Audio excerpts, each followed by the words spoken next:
Welcome to the Talking the Line podcast, presented to you by Talking the Line Sports Media, giving you our best insights and analysis so you can rake in some cold hard cash on your next sports bet. Now sit on back, open up your mind, and let's cash some tickets. We can't thank you enough for joining us. We hope you enjoy.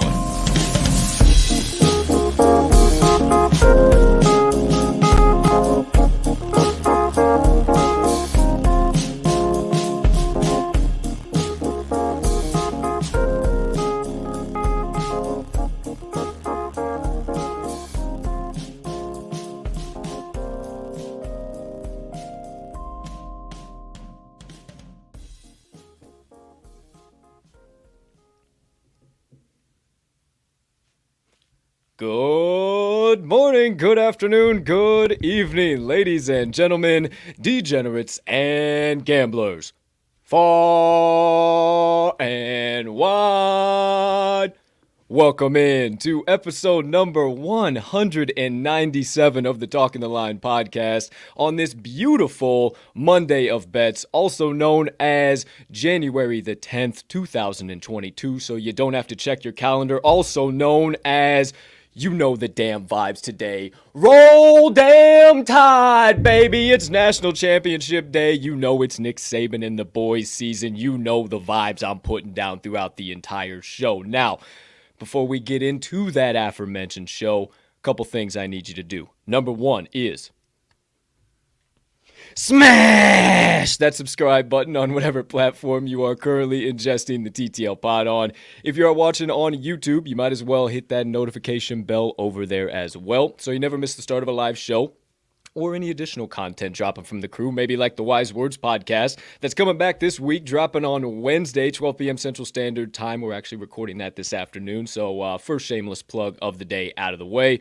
Or if you're watching on our Facebook or Twitter, make sure you hit that like button, that follow button there so you don't miss any of our additional social media content. Or if you are listening to the TTL Pod on your favorite podcast directory, make sure you hit that subscribe button there too, as we do release the audio of every episode after each live show is complete. Next item up on the docket, you could be so kind, you can find it in your heart to do so while you're watching today's show. After you hit those other aforementioned buttons, go ahead, hit that other like button, leave us a comment, leave us a rating, jump on over yonder in the live chat if you are watching live. Hey, maybe hit that share button too. Send it on over to your brothers, sisters, aunts, uncles, mothers, fathers, friends, enemies, neighbors, people who live on the opposite side of the globe as you, but you would refer to as a good old-fashioned ticket cash and degenerate, because that's what we are here at the TTL Pod, and we can't tell you how much we appreciate it when you do those things, because it only helps us make TTL Sports Media bigger and better for each and every one of you. last, certainly not least, head on over to this episode's description down there where you'll find the Talking the Line link tree. Within that link tree, you'll locate the talkingtheline.com website, all of the TTL Crew's social platforms, and our additional content so you can consume all of that jazz in one convenient location, however and whenever you please. Shout out Moneyline Dice. Ladies and gentlemen and beautiful gambling people joining us for episode number 197 of the TTL Pod. I am your humbled, honored, hyped, and always handicapping host, Colt and Colt Soroka, and I can't thank you enough for choosing to stop by, hang out with me and my partner, get some picks, get some insights, analysis, laughs, a little bit of motivation, and dive into fistfuls of rabbit holes here today. We got plenty to talk about. Nonsense going on in the NFL right now. Holy cannoli stromboli, if you will. We'll talk plenty about all that nonsense. If you are listening to the show, not watching live, you heard me just randomly shout out Moneyline Dice. Our friends over there graced me and Mags wearing the new lid on top of the dome piece. Got a new tracking book as well to accompany the Moneyline Dice and an MMA scorecard. But we'll talk all about that once we get to the Moneyline Dice segment. For now, one final item on today's show in the opening formalities, and that is to bring in my partner. The man that sits to my left on every episode of this here pod gives me a jab every time and again when it comes to my Bears fandom or my Cubs fandom versus his Sox fandom and Green Bay Packers fandom.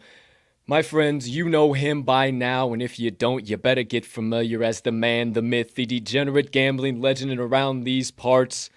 Let's give him credit where credit's due. The number 1 seed, Green Bay Packers cheesehead faithful himself, Mr. Riley RMags Magnuson. Partner, how you doing over there today, pal? My man, I could not be doing any better today. National Championship Monday over here, my friend. I have been waiting for this game since about September when we all kind of, for the most part, knew this was going to be the collision course that we were on. But my friend, it is Black Monday, Victory Monday for some, big Victory Monday for some rough Mondays for some. I cannot wait to dive into all of that nonsense with you on this here show today. But aside from that, my man, how are you doing? Aside from being geeked on your Tide, rocking the boat tonight. I will see if we're shaking hands and holding hands as far as that game is concerned in a little bit here. I don't know, my man. Probably not. But for you guys out there, you'll have to stick around and find out if we are or not. You know how I'm doing on this side of the screen, dog. I'm spectacular. Had a beautiful weekend. Loaded weekend of action, man. You said it first things first here. Black Monday. Wild news coming out. Obviously, yes, Bears fans, you can rejoice. Don't rejoice too hard, though, because we don't have a replacement. We still have a lot of work to do. Matt Nagy and Ryan Pace are out of town, but again, we still got a lot of work to do. So we'll talk about all that second half of the show. There's been some other firings that absolutely blew my mind. Yeah. I know blew your mind, too. We'll talk about those. Certainly one that's got me still trying to figure out what they're trying to do. Miami Dolphins, question mark? Yes, sir. Yes. We'll talk about that in the second half for sure. Outside of that, comes to NFL yesterday, man, absolutely wild. Week 18, kudos to the NFL. Hey, first things first. Man. First things first. Big round of applause. Week 8, successful 18-week season. Big first things first. And the way it shook out, with teams being 9-7, 9-7, 9-8. I mean, the Colts fell out of playoff contention because of a bonehead move yesterday. I mean, it was absolutely electric. And yes, go ahead. Yes, I have to give you your props, my friend. I did not put any money down anywhere near the Indianapolis Colts. But yeah, I was good for you, my man, for taking the Jags to the damn pay window. I don't hate myself for sitting on the outside. The Jags took a lot of my money, and I guess that would have just about giving it all back to me. But that was it. I'm happy that you got that one on. I was rooting that one on as a fan because I wanted it to happen for some chaos. And good grief, is chaos what we got. Plus 700 I cashed. I didn't track anything on action or anywhere on purpose yesterday. I wasn't over the moon, and I didn't feel comfortable as a handicapper like, hey, yes, you guys need to play these. This is what I'm getting involved with. If you saw me on my balcony bets parlay, I pretty much got involved outside of that parlay on all of those plays. I just didn't want to track them. I didn't know what was happening. I bought a lot of points that minus 170. Nobody's really going to want to eat that chalk on a minus 170. Right. It's just not what anybody wants to do, and I'm not trying to do that either. So I did pretty damn well yesterday, if I do say so myself, but I just didn't track anything. So nothing crazy, nothing major outside of that in the NFL world. I mean, there definitely is. We'll talk all about that second half of the show. College basketball Saturday, I ended up with all of our ads and everything 10-8, went up a couple of units, so just about 500. My personal plays that I gave out on the show, they were just about 500 as well. So it's this early season college basketball, man. Even the experts, and I think it's kind of cool. We're kind of being started to be considered as experts in the old college basketball field. Even the experts are struggling out there, man, and we can include ourselves in that. It is absolutely nonsense right now. Yeah, I college basketball wise, I think I had like maybe even under a unit positive as far as Friday through Sunday is concerned. So not a bad weekend at all. And NFL Sunday, you and I were going back and forth on Twitter on the show on Friday. Obviously, we only locked like one or two things in. Yeah. I think I only had one or two games where I did not have some type of action or angle on. And I ended up breaking even. I was Cardinals money line away from having a really nice day. I was, as much as I was believing in the Cardinals, I was kind of fading the Seahawks for one last time, and they clapped me in the teeth. So still, I had a decent day. I got some prop incentives to the window. Ended up not having the opportunity to back any of those like sack ones, which is some of the ones that I like the most. Yeah. Took advantage of some Gronk action, some Stephon Diggs action though, and I tried to. I don't remember if Justin Jefferson ended up getting that record past Moss, but he definitely took care of his. He had to be game close, total props man. as far as that is concerned. I can probably tell you in about 2 seconds, but he had to be close. I know he was close if nothing else. I will look it up here real quick. But as always, hey, if you got any questions, anything, drop them down. Any games we're not covering, yada yada yada. You see it in the ticker there. As far as college basketball goes, we're getting around. We are starting to rock and roll. Really starting to see some trends.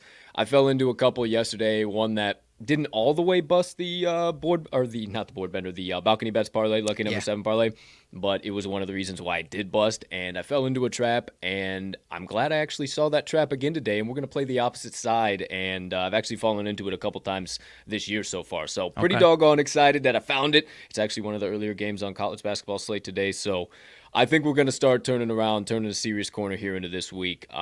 Made about every mistake, every kind of setup, every trap, every line movement that I think we could possibly make at this point in time. Again, always improving the process, always getting better. But the lines this morning, again, you always kind of get scared when you say that. But the lines this morning, they were looking really good to me. Everything looked really solid to me. So can't wait to dish them out. I got 4 college basketball bets coming everybody's way here today. Partner, you got the national championship covered for us. You got 2 plays coming out of there. Yes, sir. One on the spread, one is a prop play, if I'm not mistaken. 100% correct. So we got that. He'll kick things off there. Was just flicking over to the old Bird app here real quick, making sure everything's working good. Shout out Jeff Dawson. Morning, my friend. Toss you a little like there. Shot at our guy, JD. Be back on his show on Thursday. And Mags, you'll be back on there sometime soon, too. So we'll get all that rocking and rolling as well. So stay tuned for that. Bunch of irons in the fire, stuff rocking and rolling in the background here for the TTL crew. Last but not least, partner, Mr. Big Ten himself. Okay. Last night's Big Ten marquee game, Wisconsin, Maryland. Let me ask you this before you kind of give your opinion on it before we get into the bulk of the first half of the show here. Do you think that the majority of people bought into Wisconsin at the -1.5, the public seeing that, oh shit, Wisconsin's so damn good, oh my goodness, absolutely beautiful, bought in at that -1.5, then the books flipped it. All the experts came out of the cracks and said, holy shit, it's flipped. We have to take Maryland -1, and the books won all the way around yesterday? Or do you think it was kind of a little bit of the opposite on that game? As far as it being NFL Sunday, as far as the money moves like that, I did not have a full read on that. But the kind of what you said is why I took Maryland 100%. 100%. And I really think, the way you and I and JD were talking about yesterday on Twitter, I think that, whatever the start was, like 29-8 or something along those lines, that start obviously doomed them because they came all the way back. Lost by 1. Wisconsin's a really solid team. Maryland, I don't know. Like we all said on Twitter yesterday, putting them on the damn shelf for a minute, my friend. They are just a weird team. And the other part about it, I don't know, as far as I'm curious to ask some people that have been in this industry a long time, as far as games like that, where technically they are a big marquee game Sunday evening, but it's in the depths of an NFL Sunday, a Week 18 NFL Sunday. I'm curious as to some people that have been in the industry a long time, their thoughts as far as does that make a difference as far as how people perceive that game? Because the general public, I'm not sure. There was not much buzz about that aside from us, college basketball homers on that last night. So that's kind of where I'm curious to, learn a little bit more about some of those games that, it does look like a big game, but anyone that's not a diehard college basketball game might not have even realized that game even was happening last night. So we'll have to see. Still don't hate the pick, but obviously it was a last-second loser. So moving forward, I did cash Indiana over Minnesota, so broke even on the Big Ten hardwood yesterday. So moving forward, moving and grooving. I'm excited for this upcoming week, my man, of college basketball.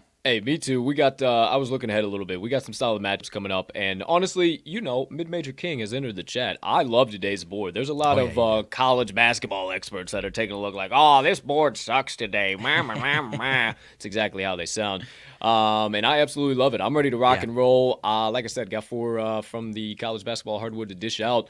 Mine will come in just a little while. The lines are moving just a little bit, but all in our favor. So we'll discuss all of that. We'll talk about that here shortly. But for now, partner, let's kick this week off the only way we know how. And hey, all of you guys out there too, lift your mugs up high.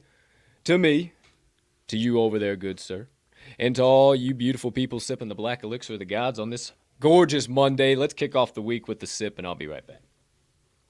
Ooh, baby. Wow. Double sip. I am running to the end of my third cup over here. Hey, there you go. I'm about number 4, I think, this morning. So let's get rocking and rolling, son. You know the vibes. You know what's coming.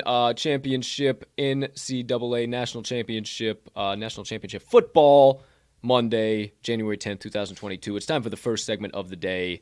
But before we do that, cut the nonsense, quit the drama, and cut all the banter. You could go to any other sports media outlet and get. You come to the TTL Pod for the Stone Cold picks, locks, insights, and analysis, and running tickets to the window with the TTL crew all day and night long. Well, let's not forget diving into a rabbit hole or two along the way. But for now, let's get back into it. First segment of the day on the first half of the show. It's time for RMags Best Bets of the Day. He's got 2 coming at you, both coming from the College Football Playoff National Championship Final between my Alabama Crimson Tide and his Georgia Bulldogs. Partner, I yield back. I let you have the floor. Let it rip. Let them have it. And as always, you have the floor. All right, my man. I appreciate you. So one of these you're going to like, and the other one I imagine you will not like, and you won't be backing me on this one, partner. I am on the spread tonight for tonight's game, and I am happily and fairly confidently fading the public in this one, partner. I'm going to the Bulldogs minus the 2.5. A lot of people on that Alabama spread, Alabama money line in the plus money spot, and I will not blame you. I will not hate on anyone for doing that whatsoever. No. And I am happy to die on the fade in the public hill tonight in this college football game. I am more than willing to accept that. I think there's going to be more of a sense of urgency here from Georgia in this game. Not to say that there won't be from Alabama in the title game, obviously, but as compared to the SEC championship, Alabama, maybe they could have made it in if they lost that game, but they were under the impression we have to take this game to get into the playoff, and if we lose, there's a chance we are not. Georgia, obviously, on the other hand, could lose that game and still get the number 1 seed in the damn tournament. So that is one thing, or excuse me, the number 2 seed in the tournament. I apologize. So that is one thing that I'm picking off here tonight. But I also see some more protection for Stetson tonight in this game. Quarterback for the Georgia Bulldogs took 6 sacks in that first matchup. But this time around, his offensive line is much, much healthier. They've got Jamari Salyer. I hope I'm saying that right, Salyer.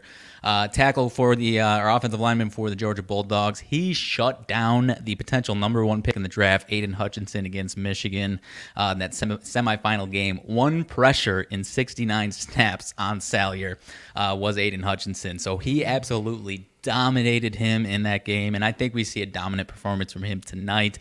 Missed a good chunk of the season. with some injuries, he was. No John Mechie for Alabama tonight. Got some action in regards to that coming up on my next pick, but I think that's going to take away a little bit of explosiveness from the Alabama offense.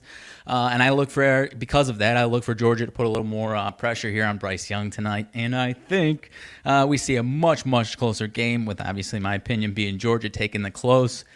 I think it might even be a 3-point win here, partner, minus the 2.5. I would not really like that -3. Love it here at 2.5.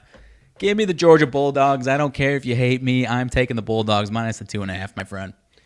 Respectfully, you can pound sand, pal. Ain't no way it's fucking happening. You can kiss my happy ass. It's all Nick Saban season, pal. But as your partner, as a gambling man, and everybody and their dogs having no idea about gambling, being on the Crimson Tide on the money line in the underdog spot makes me very, very, very nervous. I cannot lie to you whatsoever, and I think you're on the right side. Of course, I'm not backing you. You're out of your damn mind. It is up to 3. Looks like across the market at consensus now. So you said you don't like it there. I don't hate it. It kind of finishes right at 3, and we don't play to push, obviously. Right. So there's thought process behind that. If it goes back down 2.5, do your line shopping. That's what he's kind of thinking. But again, if I was a betting man, I'm with you. But you see what's on my chest. You see the A there, my friends.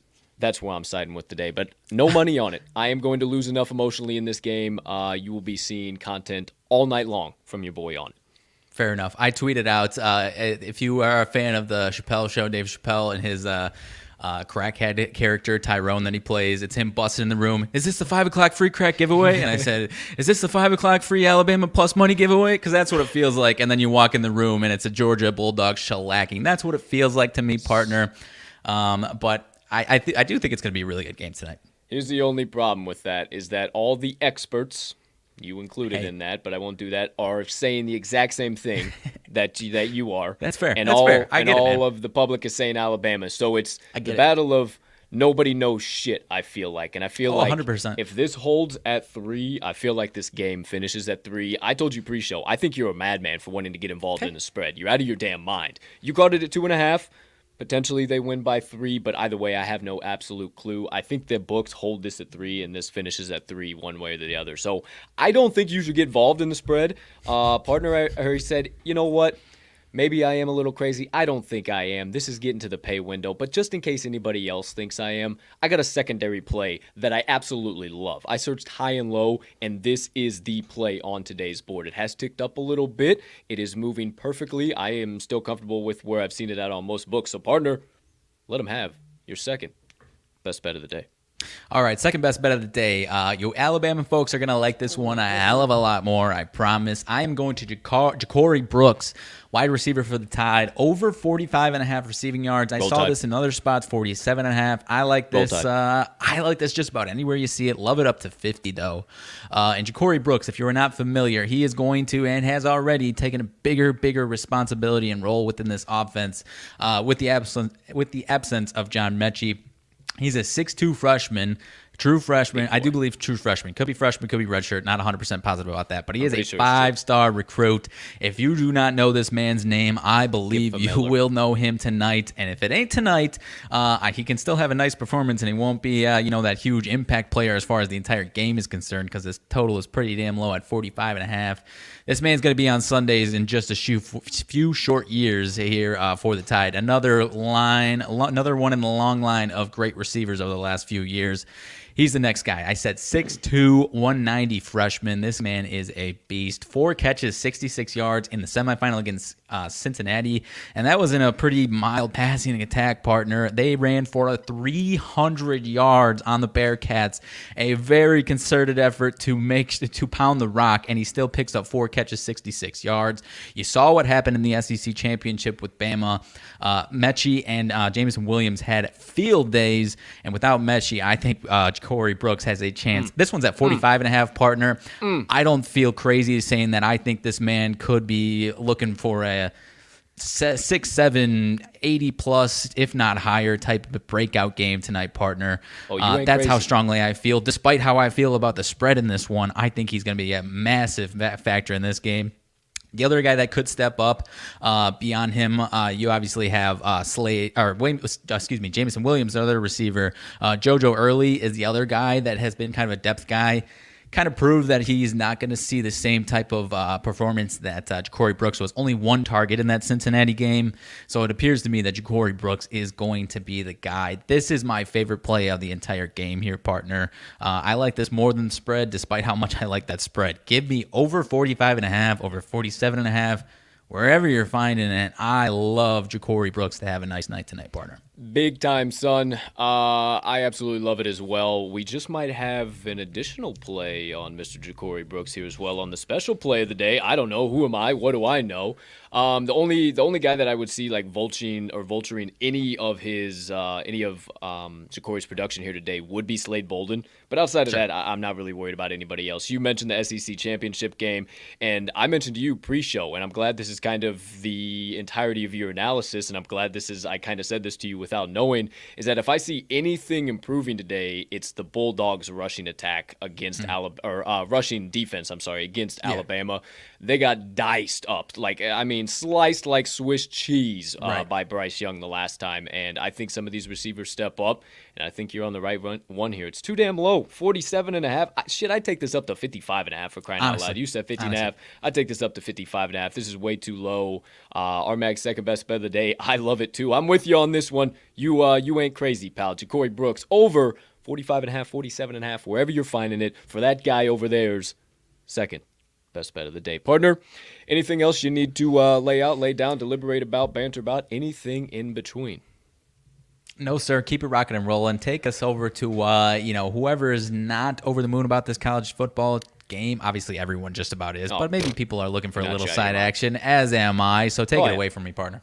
Absolutely, my friend. It would be my pleasure to keep this proverbial podcast train steaming down the tracks with the second segment of the day, my best bets of the day. All right, we're going to college basketball hardwood. Now, last week was absolutely bananas. The kids weren't in school. There was no home court advantage. There was wildness happening. Sometimes during the course of the college basketball season, there's going to be this little week that's like, what the fuck is going on out here? And we encountered it last week. This week, it's back to normal. Everything's all good to go. I'm ready to rock and roll. So, got 4 plays coming from the college basketball hardwood. Again, you mentioned it, partner. Everybody's going to be locked into college football. Well, we got our plays there, but we need a little extra bankroll builders, huh? So I got your back. Don't worry. I'm feeling a 4-0 clean sweep here tonight. So without further ado, let's kick things off. First game on tap. We're going to the Campbell Camels and the Winthrop Eagles, and I am taking, because I'm not falling in the same damn trap I fell into yesterday. We're learning here. Getting smarter. Come on, kids. We get betters every single day. Winthrop Eagles -4. It is up to -5 across the market right now. I am comfortable with it up to -5.5. I actually wrote that in my analysis before I even saw this movement, so I am just fine with that. I think they win by a minimum of 6. Currently only getting 31% of bets, but a whopping 98% of actual money wagered on this spread. Let me tell you why I sided on the sharp side as well. Campbell's being a little overvalued on the road. They are 2-1 straight up, 3-1-1 against the number, but they covered in their first game, and I believe it was close to Duke's first game too, against Duke, a 23.5 spread. That's not this. 8-point spread against Marshall, who we've bet on and has sown some serious damn holes, may I remind you, and covered 9 points against VCU. They pushed a -2 when they were finally favorites, or a smaller spread against Stetson, who can't put the ball in the peach basket if you paid him to, and now we got NIL deals, and they're not paying him to. I'm telling you, my friends, it ain't good. Winthrop, 5-0 straight up on their home hardwood, 1-2 against the number, so you might say, Colt, what the hell? They're being overvalued. It's perfect value. If the books thought Campbell was going to come in and win this game outright or have a shot to cover, they would have made this a pick'em, and this line wouldn't be moving up in the favor of Winthrop. It's the sharp side.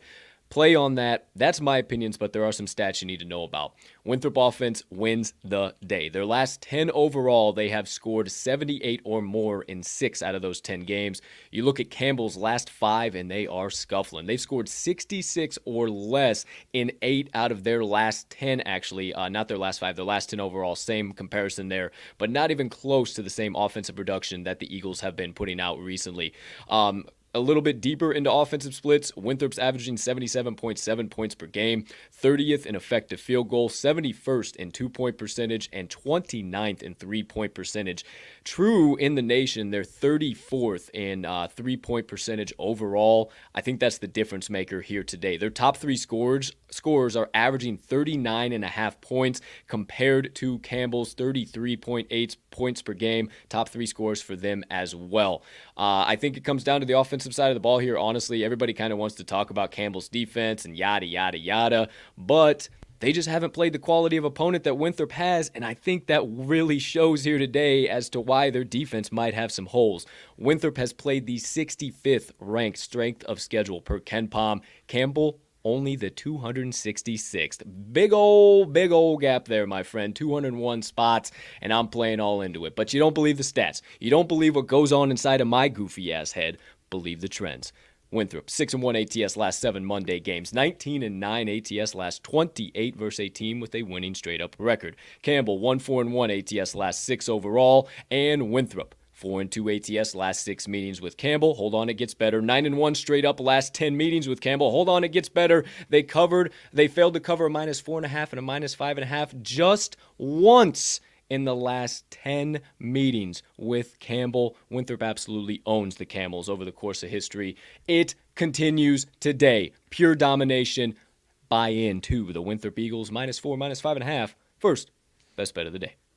I like it, partner. I told you this one's 4 p.m. Central Standard Time. Nice little championship Just a game little appetizer, my friend. yeah, Regardless of if you're 100% locked into the championship game, this is a nice little appetizer. And I am interested. I have not locked this one in, but like you said, even at 5, I am definitely interested with you. Oh, no. What you got? So I appreciate you giving me the feedback on that one. You should get involved because this one I absolutely love. But Dustin, our boy Dustin, shout out my man. He goes, hey, I already have the mortgage on Bama Moneyline, but what's the percentage on of bets on both from the public? My friend, I will be more than happy to tell you, you ain't going to be happy about it. It's kind of moved a little bit actually now, but it's kind of becoming a public dog. 61% of bets and 57% of money on Alabama +3. And then on the money line, 49% of bets, but 56% of money wagered on the money line. So it's kind of right down the middle. I think this game finishes right at 3, one way or another. I don't know how. I think literally they are going to hold this bitch at 3 the rest of the day. You got it perfectly this morning at 2.5. They're going to hold this here. This game is finishing at 3, whether it's Bama, whether it's Georgia. For my sake, for my fandom, I need another crystal football on the table. Well, not a crystal football anymore. You don't need shit. Come on. We need something for the recruits to notice. Another nice little piece of hardware there on the top shelf. Hey, Either like way, I said, I will not hate points, anyone if they're back in Alabama by any means. It's not like I have Georgia's winning this game by 1 million. I'm not saying that. It's going to be wild.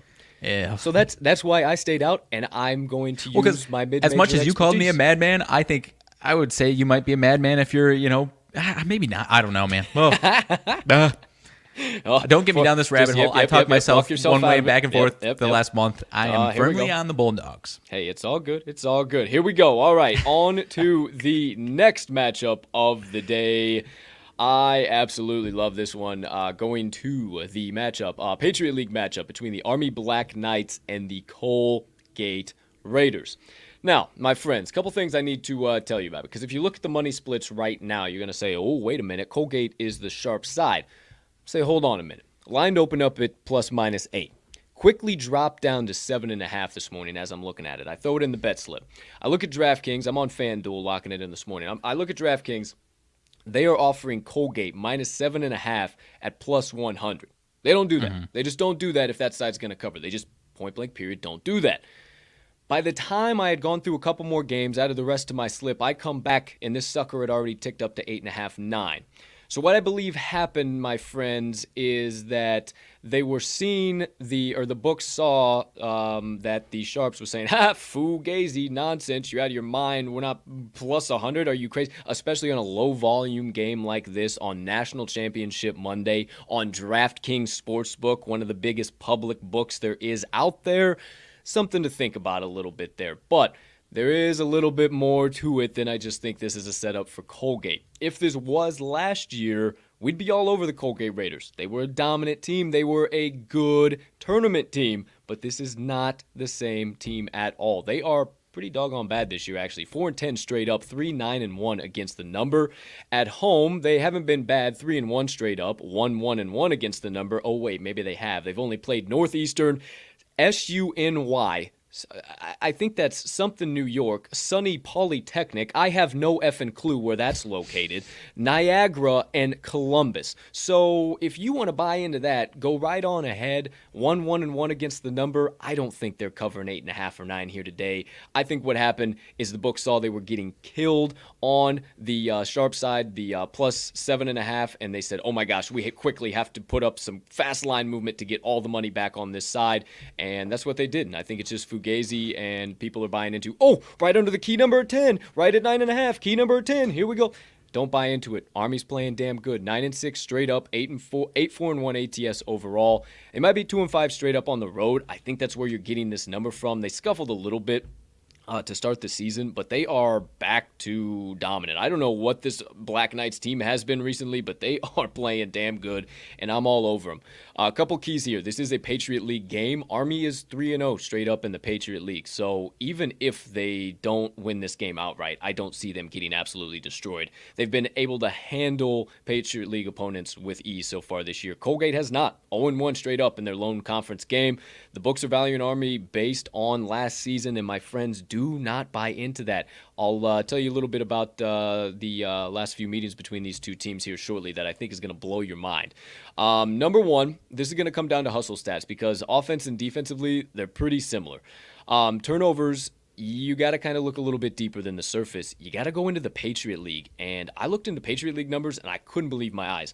Army is first in the Patriot League in defensive turnover percentage, and Colgate is 10th in defensive turnover percentage in the conference. Just look offensively. Army is second in turnover percentage, offensive side of the ball. Colgate is 8th. So it kind of blows my mind that they have the audacity to give Army this many points in what looks like they are going to absolutely out-hustle Colgate left, right, and center, because I also looked at the rebounds, and the rebounds across the board are absolutely ridiculous, the gap there. Army 118th on the offensive glass to 156 on the defensive glass. Colgate 227th offensively and 163rd defensively. I think Army gets multiple second chance opportunities, man, and they have plenty of opportunities to keep this game close. I said it a minute ago, maybe Army doesn't win this game outright. Maybe they cool off in the Patriot League, but there's no way they're getting cooked. There is just absolutely no way they are getting cooked in this game.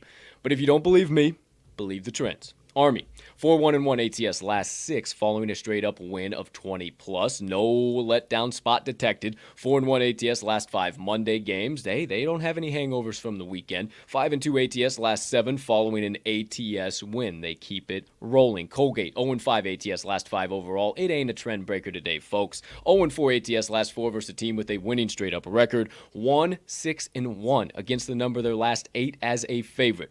And I looked deep. Historically, there is a trend of Colgate winning and covering 2 games in a row. Winning outright, winning straight up, and covering 2 games in a row. And then Army wins and covers a game, and then it's repeats. 2, then 1. 2 Colgate, 1 Army. 2 Colgate, 1 Army. Well, I looked even deeper. I said, well, this is a weird trend. What does this mean? Whoa. The last 2 Army covers were a plus 7.5 and a plus 8.5, and this seems to be settling right around plus 8.5 at market consensus after all the line nonsense I told you about this morning. That's a great big ol' how you darn.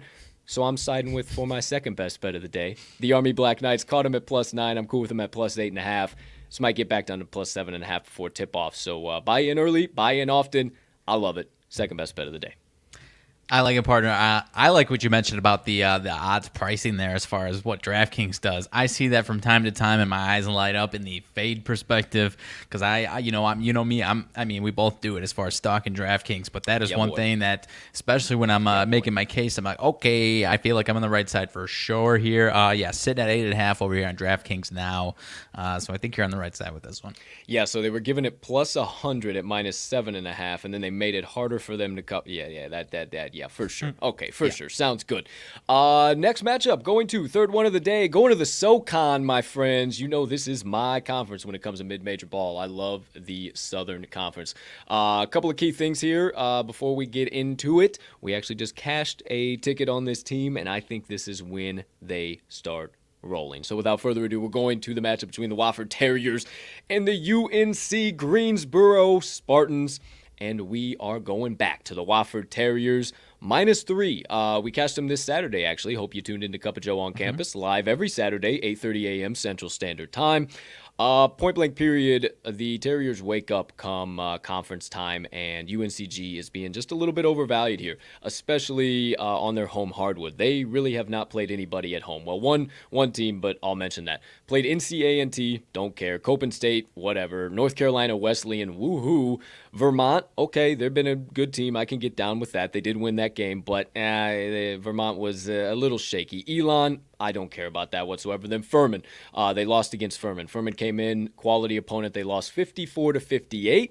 So I see kind of somewhere in this ballpark is where that game finishes here today. Maybe a little bit more for Wofford. They carry in the momentum after absolutely hog walloping the ETSU Buccaneers on Saturday. They have played absolute dogs, not as in betting underdogs, but dogs, DAWGS, as in damn good basketball teams on the road. They have held their own, they are battle tested, and they are back on track now. They've played Clemson, South Carolina, Georgia, Gardner-Webb, Coastal Carolina, Presbyterian, and then ETSU all on the road. Those are damn good teams on the road. Some of them I know are mid-major. You might say, hey, I don't really know. I'm telling you, all of those teams are good on their home hardwood. Even Georgia, that is absolute dog poo-poo this year, has been able to show up on their home hardwood. Wofford had a bumpy start to SoCon play, but they are back on track, ready to rock and roll. They get back to 500 a day, in my opinion, back to 2-2. But a couple of key things, just so you have a little more faith in your boy. Strength of schedule is really going to loom large here today. Wofford has played those higher level opponents, 197th in adjusted SOS per KenPom. UNCG only 255th. Neither defense is worth a damn, so you look offensively, and Wofford is by far and away the better offensive team. 76.3 points per game, 88th in adjusted offensive efficiency, 81st in effective field goal, 28th in two-point percentage, and 196th from beyond the three-point arc, all per KenPom as always. Simple comparison to the Spartans, 64.2 points per game, 240th in AOE, 239th in effective field goal, 270th in two-point percentage, 149th in three-point percentage, but I don't think that matters here for them today.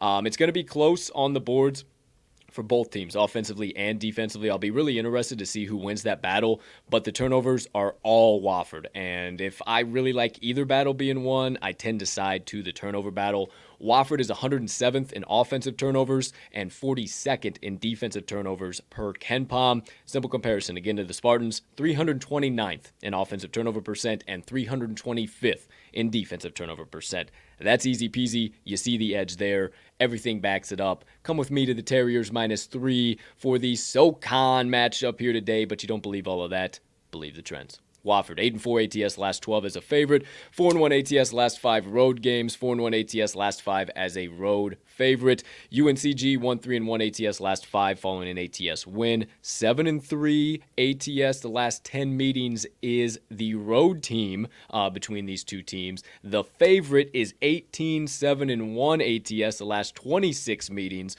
Wofford is 8-2 ATS the last 10 meetings with UNCG, and Wofford is 5-0 ATS the last 5 meetings in North Carolina. Wofford owns the Spartans, and it does not stop here today. Once again, come on in, boys. The water's fine. Wofford Terriers -3, my third CBB best bet of the day. I like that one excuse me, goodness gracious. I like that one quite a bit, my man. I forgot to tell you. I like the what? I like the one a bit. These Terriers, you got me in the boat on Saturday. They actually helped me cash a nice little, I did my one little parlay of the day on Saturday. Helped me cash that bad boy along with your Hawaii pick. So thanks to you on that one. I forgot to mention that to you. Balled out against the Beach Boy. Oh, yeah. Woo, they fucked him up. So, yeah, beyond that, I've got nothing else to add. But, yeah, I like the pick today. I might be involved in this one. All three of these so far, nice little appetizers to the college football championship, my friend. Little bankroll builders, absolutely. Now, We're going to get into, we're going to cash all of those bad boys. They're going to fill in the bankroll, right? We're going to be right over to Mags play.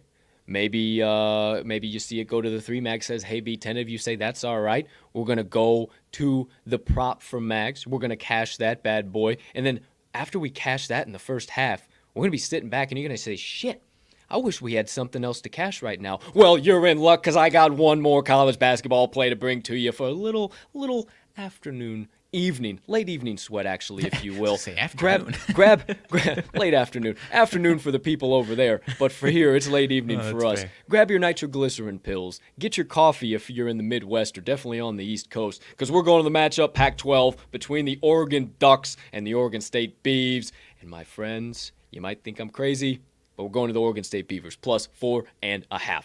Line opened up at 6.5 in some places in favor of the Ducks. 5.5, 5 market consensus. And it's continually dropped until settling right at 4.5. Now, I'm no genius or anything, but Oregon is getting loads, Brinks trucks of money getting dumped onto their spread, and that number is getting easier for them to cover.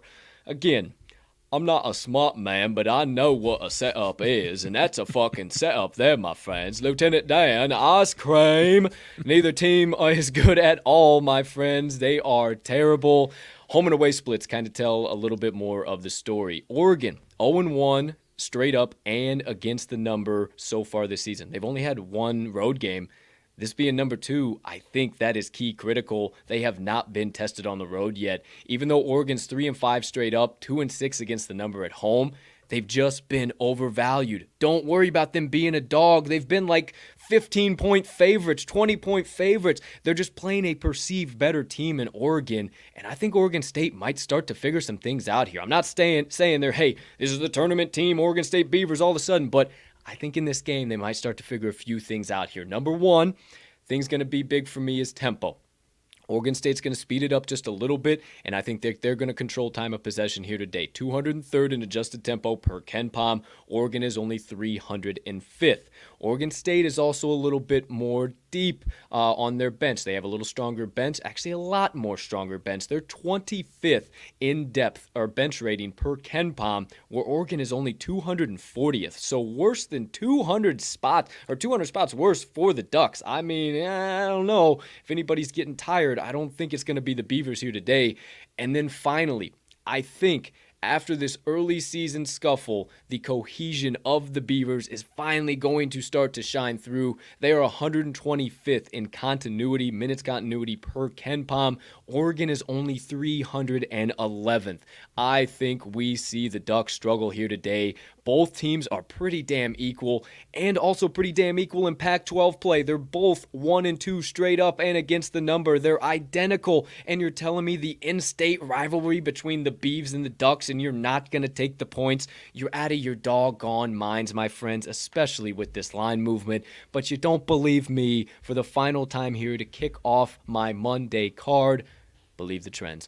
The Ducks, 3-9 ATS last 12 overall, 0-4 ATS last 4 road games, 1-5 ATS last 6 versus a team with a winning percentage below 400, 4-10 ATS last 14 as a favorite, and 1-4 ATS last 5 versus a Pac-12 opponent. Hold on, it gets better. Oregon State, 11-4 ATS last 15 versus a team with a winning percentage below 400. How about that? Exact same stat. 5-2-1 ATS last 8 versus a team with a straight-up losing record overall. 11-3 ATS, I know you like this, partner. Their last 14 versus a Pac-12 opponent. 5-2 ATS last 7 meetings with the Ducks, and 3-1 ATS last 4 meetings on their home hardwood with Oregon. Give me all of the Oregon State Beavers plus 4.5 in this heated Pac-12 matchup.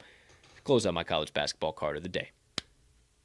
I like it, my man. I love the money splits and line movement. One thing I'll add as far as to help you out here, 91% of bets on the over, 67% of money on the under. Ooh. Making me think the Ducks might have a rough night of shooting is what that kind of, in addition to everything that you said, kind of last final, why is this going to happen? Could be a cold night of shooting from the Ducks is kind of what I'm thinking as far as the exact why. And I don't know. if it's cold from the starters, they don't have a bench to depend on. There you go. I like it, man. I like it a lot. I do too. I absolutely love it. It jumped off the board at me. It just feels like a spot that everybody's going, oh, this ain't the same Oregon State team. They aren't very good. It's not a public dog at all. So I'm all over it. And Oregon's definitely scuffled early. Yeah. They've gotten their feet under them a little bit, but they were, I don't remember exactly what they came in ranked in the. Exactly. I don't remember what they came in ranked, but I still think a lot of people are believing them that they're going to come back and be that fourth team in the Pac-12 that's going to make some waves and be a tournament team. Yep. Maybe they get to that point eventually, but they are nowhere near what people thought they were coming in. No, man. They lost a lot of key guys, one being Chris Duarte, who really made that engine go over there in Oregon. So there you go. There you have it. All of my best bets of the day. Now, we are about to keep this proverbial podcast train steaming even faster down the tracks. More coal into the fire is about to be stoked. But before we do, in case you missed any of today's best bets, we'll obviously recap them all. But you can find them on the Action app. I am at cash_with_Colt. Riley is at RMags in all caps. You can find all of the daily best bets at Talking the Line. You can also follow the Talking the Line board on the Chalkboard app. Download it on the Apple App Store. Soon to be available on Google Play as well. Follow them on Twitter like you follow us at Chalkboard HQ. Again, follow the Talking the Line board and jump in one of our channels. Go back and forth with us. We are live every day from about 6 to 8 p.m., especially during this time of the crazy college basketball season.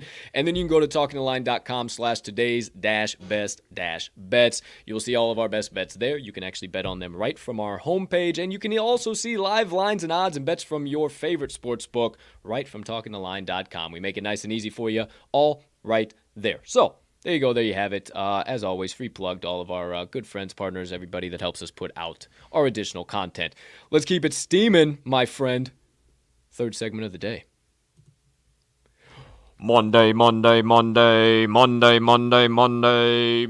Parlay. Madness. All right, let's rock and roll. Showtime. 4 legs on this bad boy. Paying out at over 16-1 odds. Maybe even 20-1 odds, depending on your sports book. So do your line shopping. Be sure to check it out. Okay, first leg.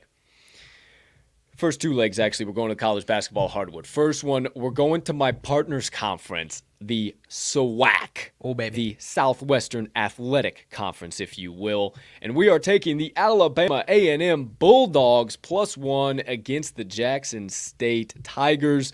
Bulldogs are, it's kind of funny, we are taking an Alabama A&M Bulldogs. That's right, Alabama playing Georgia Bulldogs, and we are taking the Alabama A&M Bulldogs. +1.5 is where it opened up at, down to +1, lost the hook. They are the home team, so we love that line movement, especially here early on in the day. This is one of the later SWAC games on the board. Looks like back up to 2 in certain spots. Okay. Not concerned about that. No, not whatsoever.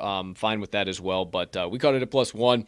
A couple of key things here as far as trends-wise. The Bulldogs are 4-1 ATS last 5, following a straight-up loss. They are 6-2 ATS last 8 as a home dog as well, so they performed really well in this spot. Good as a bounce-back team, good on their home hardwood, being undervalued here today, and I think they win it outright. Partner, anything else from you? Yeah, not too much to add. Jackson State coming out slow in the SWAC play. 0-2 straight up. I think that continues tonight. A&M 2-1 to start the season in the SWAC. So I think that continues tonight. Jackson State just being a little overvalued on the road here. I think the old A&M Bulldogs. How about that, dude? If that ain't perfect, if that's a loser, then color me silly and I'll quit this damn game. Yeah, 100%. Alabama A&M Bulldogs for the first leg +1. Take every point the book is willing to give you, but we do think they win it outright. Second leg, still on the college basketball hardwood. We are going to a completely different conference here. I'm not sure these guys are, maybe they might be in the same conference. I don't know. Yeah, they got to be. University of San Diego Toreros and the Pepperdine Waves.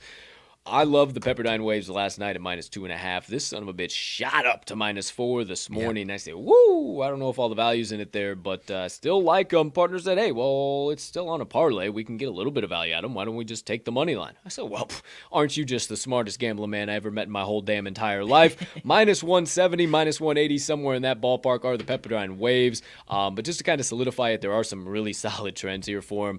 13-3 against the number are the Waves. Their last 16 following an ATS loss. 8-2 against the number their last 10 as a favorite. 4-1 against it as their last 5 Monday games. 8-2 ATS last 10 home games. 12-4 ATS last 16 following a straight-up loss. And 9-3 ATS last 12 as a home favorite overall. Toreros 0-4 ATS last 4 Monday games. Been drinking a little bit too much of the old Rumplements on Saturday and Sunday, coming in a little hungover. 2-5 ATS last 7 as a road dog. They don't like getting on the bus. 2-7 ATS last 9 as a dog overall. Being undervalued or being valued right in the right spot, or being overvalued rather. 0-5 ATS last 5 following an ATS win. So Pepperdine Moneyline, if all of those stats or trends, ATS trends hold true. I mean, obviously this money line will cash easily, but even if it's a little bit of nonsense, we love the money line nonetheless. Anything else for you? Pepperdine Waves money line, second leg of the Monday Madness Parlay. Yeah, both in the West Coast Conference to help you out with that. The same conference as BYU, San Francisco, Gonzaga.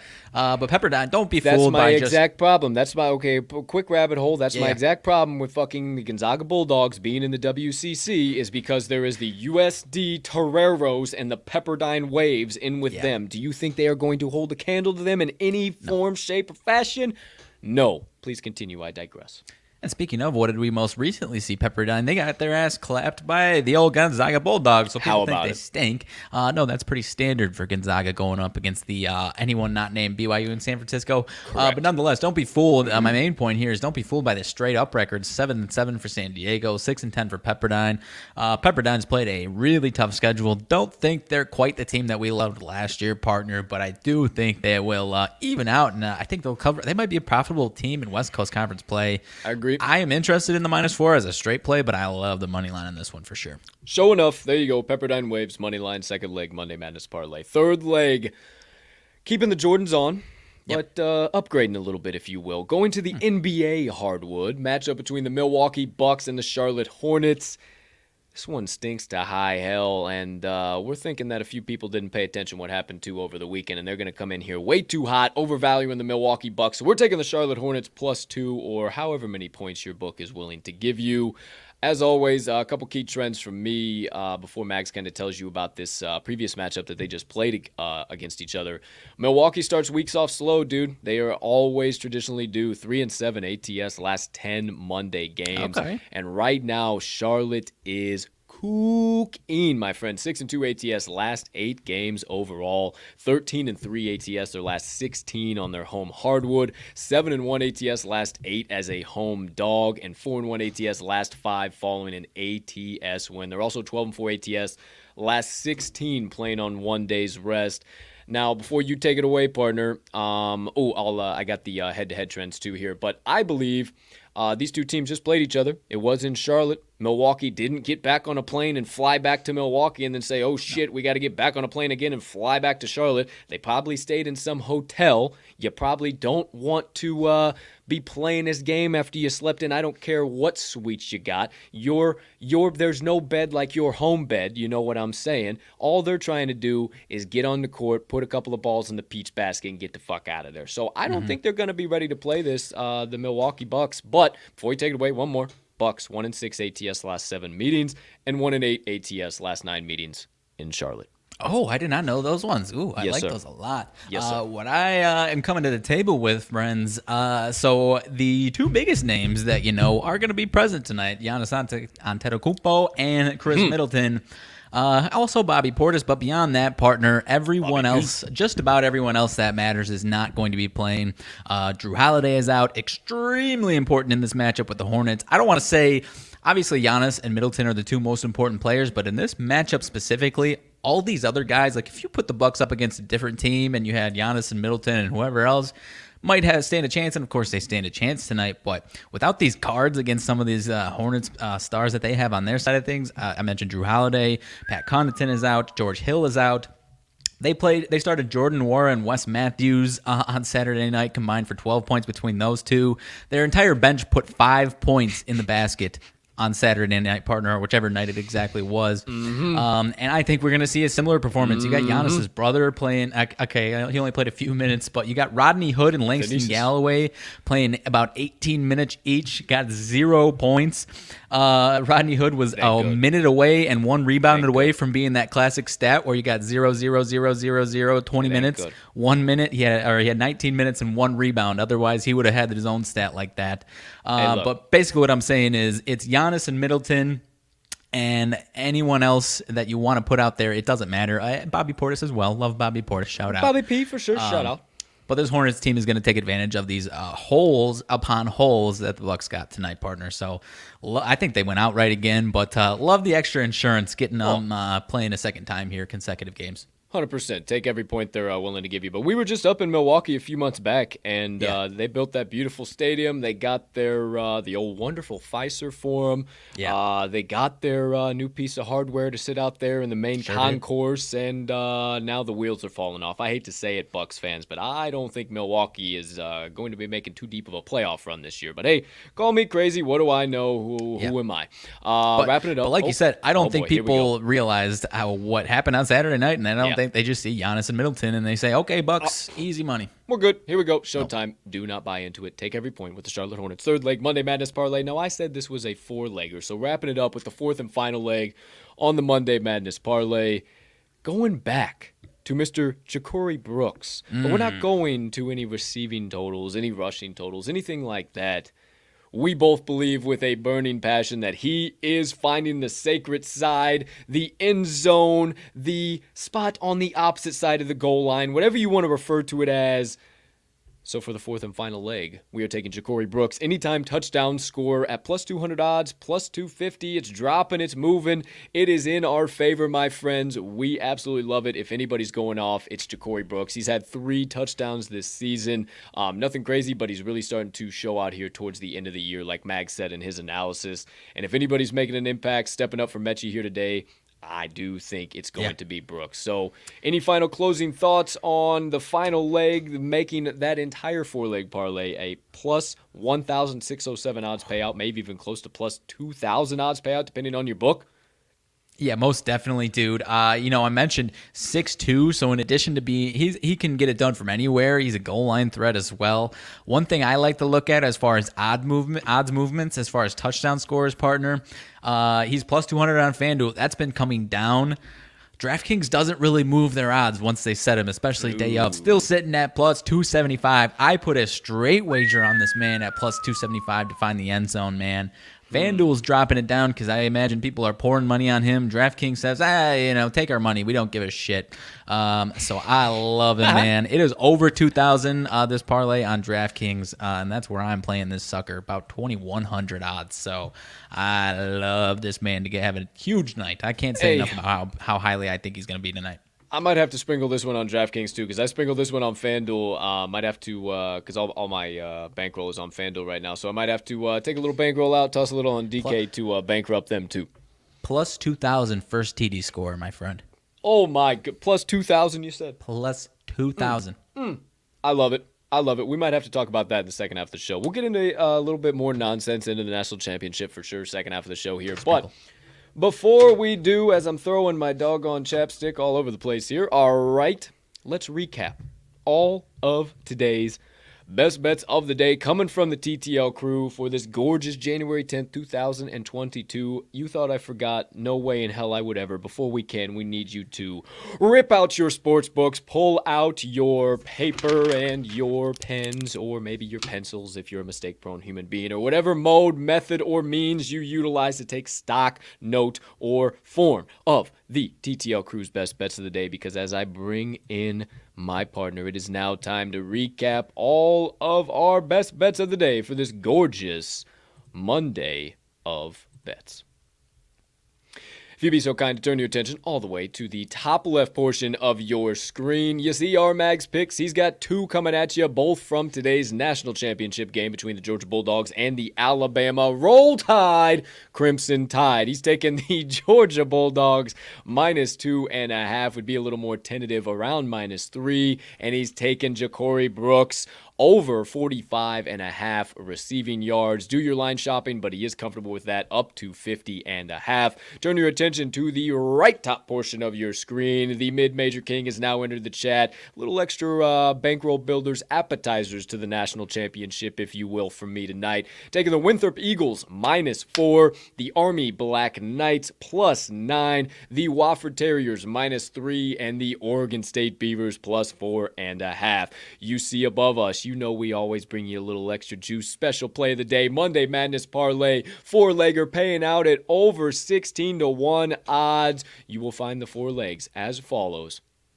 The Alabama Bulldogs, Alabama A&M Bulldogs +1. How about that for a coincidence today? Pepperdine Waves money line, the Charlotte Hornets +2, and Ja'Cory Brooks anytime touchdown scorer in tonight's national championship game. Parlay those bad boys up. Call it the Monday Madness Parlay, and let's get it to the doggone pay window. Before we can bankrupt every damn book on the market, we need you to lock them in, hammer them home, sprinkle a little bit of dough down, whatever you need to say. Just make sure you get today's TTL crew best bets of the day that are primed for ticket cashing into whatever the current best line is on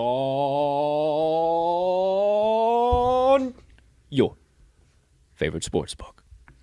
I love it, man. You got the appetizers covered. You got our dessert covered. Hot dog. Oh, we got the main entree on deck, dude. I love this action today, dude. Dude, I am a big fan. I see a, because I do think this ends at 3. I'm gonna put it out there. I see a nice 7-0 clean sweep. 7 seems to be a great number here today. One of my teams was averaging 77.7 points per game. So, hey, who the hell knows? Who am I? Rock and roll, TTL Crew's best bets of the day. Okay, now, I'm actually really excited about today's Moneyline Dice segment. I can't lie. If you couldn't tell, I got them perched on top of my dome piece.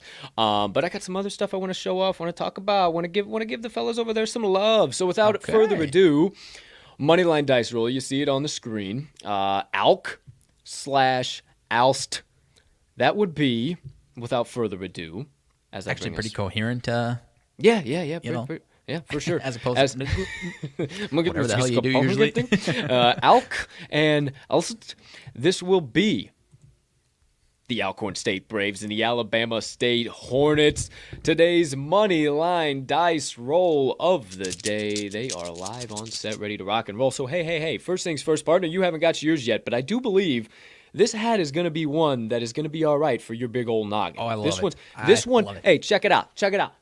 Trucker hat snapback. So you can adjust it. It'll be nice. It's nice. It form fits. It feels good. I think this one might work out for you. Here's the deal. Either it'll be a perfect match made in heaven, which I'm hoping for. Worst case scenario, my head is just a massive dome, and maybe we do a little giveaway.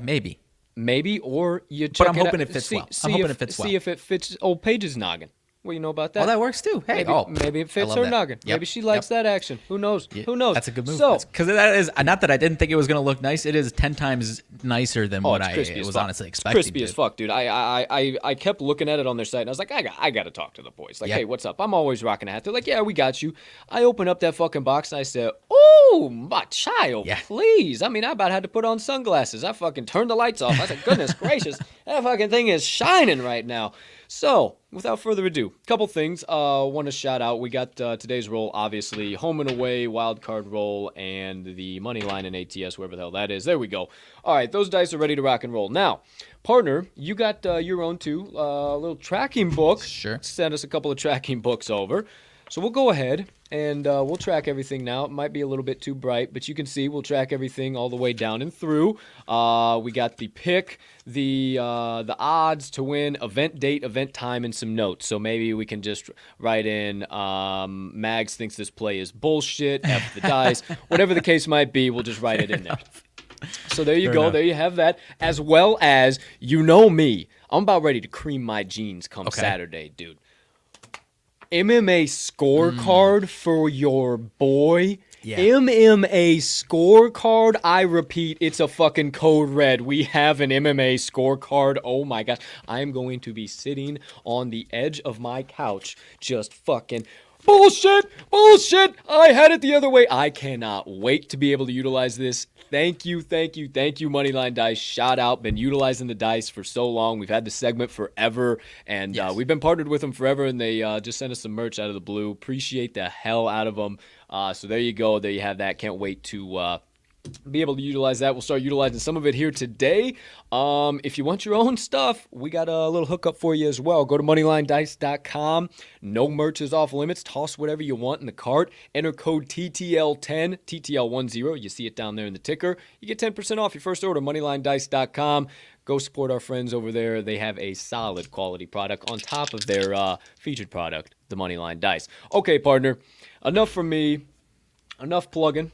Let's get into the segment. Alcorn State, Alabama State Braves. Would you be so kind as to indulge all of us? What's the spread here? Where's this game at? And what's the current total? And once you do, get these dice warmed up and rolling. All right, my friend. This is a beauty of a swag matchup. Don't know who's coming out on top. This is a tight one. Toss up from me. Alcorn State at Alabama State. We are at Alabama State for this one. The Hornets are the home team in this one. Alcorn State -1 on the spread. So home dogs for Alabama State of +1. Plus 100 on the money line is Alabama State. This is all on FanDuel. -120 for Alcorn State on the money line. Over under is 135.5. Not sure. I'm looking at some money splits now. Not showing bet percentages over here, partner. I am seeing 85% of money on Alcorn State and 95% of money on the under. Now this is a low volume game, so that might be some big bettors. I don't know. Sure. But last I checked, maybe you know how this opened up last night, but it does look like this was at -2 pretty recently, and then just jumping all over the place. So we got the Alcorn State Braves favored by 1 on the road, where I'm seeing it right now. So yeah, Alabama State was a pick'em favorite last night, and now they're 2-point home dogs. So very, very interesting to see what we. They were actually -1 too before the show as well, and now they're to +1. Correct. +1, right? Yep. Okay. Or +2 in some spots as well. So hey, if we were betting men, who knows? Alcorn State would probably be where I would lie, but we have it ready to rock and roll. The first, you can see a little bit of writing going on there. I know you might be doggone blind, partner. But I will also say at Bama, so we know this is not on a neutral floor. Okay, without further ado, I am so excited. We get to the odds on this bad boy. We'll write all that down once we find the pick. Okay, so without further ado, let me clear the damn runway here. First roll of the day, the home or away die. Look at that bad boy glistening in the studio lighting. Are we going to the Alabama State Hornets or the Alcorn State Braves on the road that have been absolute wagons to covering the number? I don't know, neither does Mags, but we all find out in 3, in 2, in 1. Away team, Alcorn State Braves, away team. Unofficially. Okay. That is an A. Away team Braves, unofficially. Next roll. Will we be going to the Braves money line, or are we just laying about a bucket, little under a bucket? Who knows? I don't know. Once again, Mags hasn't a clue, but this cubicle object that be the Moneyline Dice sure does. So without further ado, we let it roll in 3, in 2, in 1. Shit, off the table. Sorry. Sorry. My fault. I caught it. We're good. Didn't go anywhere. Caught it. We're good. Here we go. 3, 2, 1. Wow, that fucker wanted to go off the table, but it is ATS. ATS. ATS. I'll bring it back in for you. ATS. I mean, we're talking about it teetered on the edge. So that's like the dice saying, hey, this is going to be a little sweaty, but we got your back. So ATS. 100%. All right. So first unofficial pick, Alcorn State -1, unofficially so far. So now we go to the wild card die. Will the Moneyline Dice open up the week? Shout out Moneyline Dice. Oh, boy. Shout out Moneyline Dice. Go to the double down for their first selection of the week. Are they going to say, yes, boys, we have the firm faith that this bad boy is going right to the pay window? Are they going to say, hold on, we messed up a little bit. We want to make sure we have everything in order. Quick little re-roll. Or are they going to the total, say, hey, we're kicking off the week, cashing 2 tickets? I don't know, nor does Mags, but we all find out in 3. In 2. In 1. Home money line. Re-roll. Damn Reroll. It's been a while. Been a while since we had to Due do for this one. one, so the old dice are causing some shit. Okay, so enough of the fanfare, enough of the nonsense. Home or away? 3, 2, 1. Away team once again. Away Sticking team around. once again. Confirm once again. Damn, look at just the fucking look at this, Mags. Look at I mean, just Dude, I'm just too look blind. at this, Mags. Oh, you can't. Oh, I forgot. Yeah, that's right. You can't see the I fucking am so A. damn blind. Yeah, I know you are. It's all right. Here we go. I'll be your eyes. And then when you officially go blind, I'll really be your eyes. Moneyline or ATS? ATS once again. Okay. ATS once again. Braves -1. Once again, Come on, Moneyline Dice. Wild card roll. Double down. Re-roll once again or to the total. I don't know, on, but here Dice. we go. 3, 2, 1. Home ATS. Are you come on, fucking... Dice. Come on, Dice. All right. Too early in the week for these shenanigans. Okay, here we go. Home or away? First roll, 3, 2, 1. Come on, Dice. Away team, once Okay. again. We get Away it. We get team, it. once We again. get it, We Dice. understand this. Can you quit fucking around?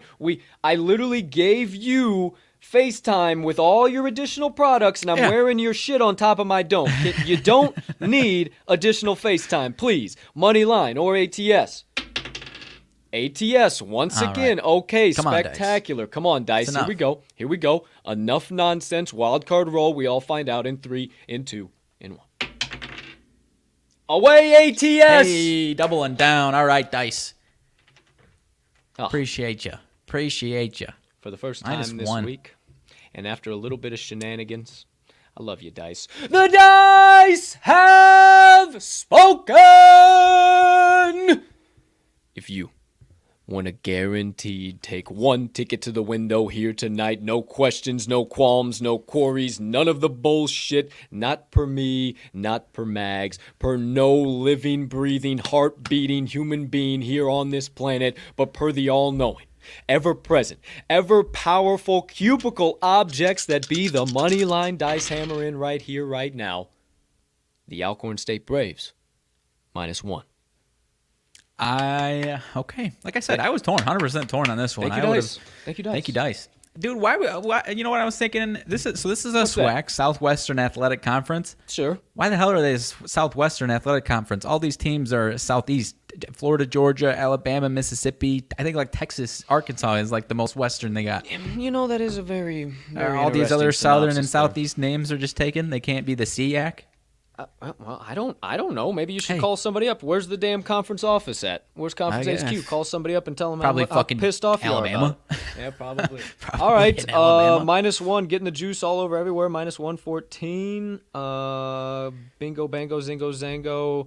Be who you can afford to be, but whatever you want. Half unit, whatever. There you go. Alcorn State -1, the first official selection. You can kind of see it written in there. I'll try and go a little quickly. Yeah, there you can see it a little bit closer now.